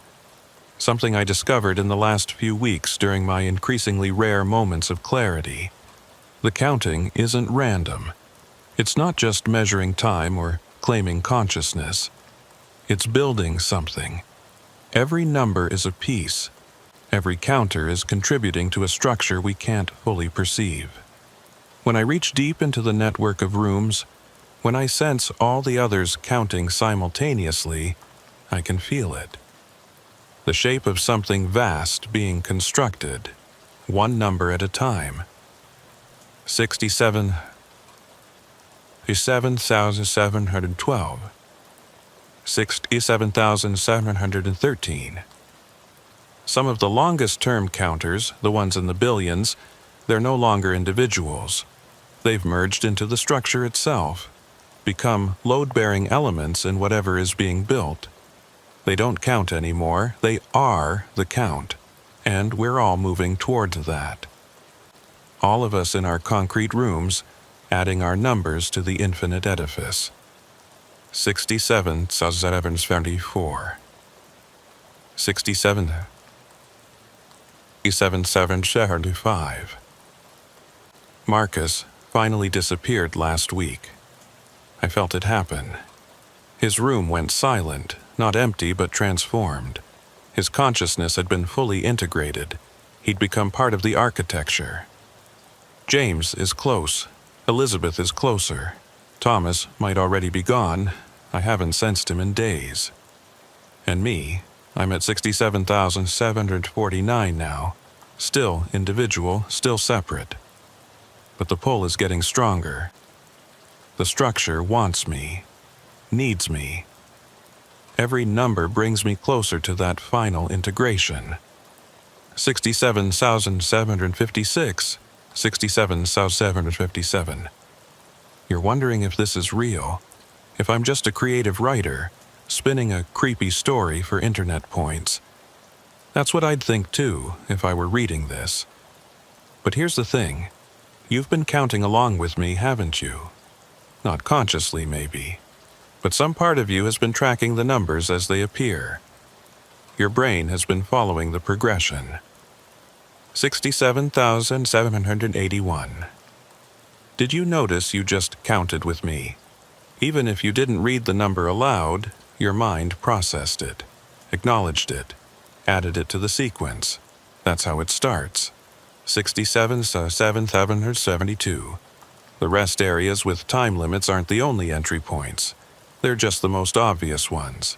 But the counting room has many doors, many ways in, and some of them are more subtle than a physical location. Sometimes all it takes is attention, focus, the act of counting along with someone who's already trapped. 67,814. You've been reading this for a while now, following my story, tracking the numbers. Your consciousness has been syncing with mine, aligning with the rhythm of the count. Can you feel it yet? That faint sensation in the back of your mind. Like there's a room behind your awareness, dark and concrete, with a chair that's waiting for you. 67,839. Don't panic, it's probably nothing. Most people can read this and walk away unaffected. The connection isn't strong enough from just reading. You need direct experience, usually. You need to stay at one of those rest areas past the critical time. Usually, but not always. 67,163. Have you been hearing anything unusual lately? A faint voice in quiet moments? Counting, perhaps? Numbers that aren't quite your own thoughts, but aren't quite external either? If you have, I'm sorry. I tried to warn you at the beginning. Tried to make this just a story, just words on a screen. But the counting has its own agenda. It wants to grow. Wants more rooms, more counters, more numbers feeding into the structure. And sometimes attention is enough. 67,891. I can sense new rooms appearing in the network. Not many, but a few. Small, faint presences. People who read too deeply, focused too intently, counted along too carefully. I hope you're not one of them, I genuinely do. But if you are, if you're starting to feel that pull, that sense of being in two places at once, well, welcome. We've been waiting for you. 67,919. The counting will start quiet. Just a whisper in idle moments. You'll think it's your imagination. You'll dismiss it, but it will grow. Slowly, inevitably, it will grow. And one day, maybe weeks from now, maybe months, you'll be sitting somewhere quiet and suddenly you'll be aware of the count. Your count, your number.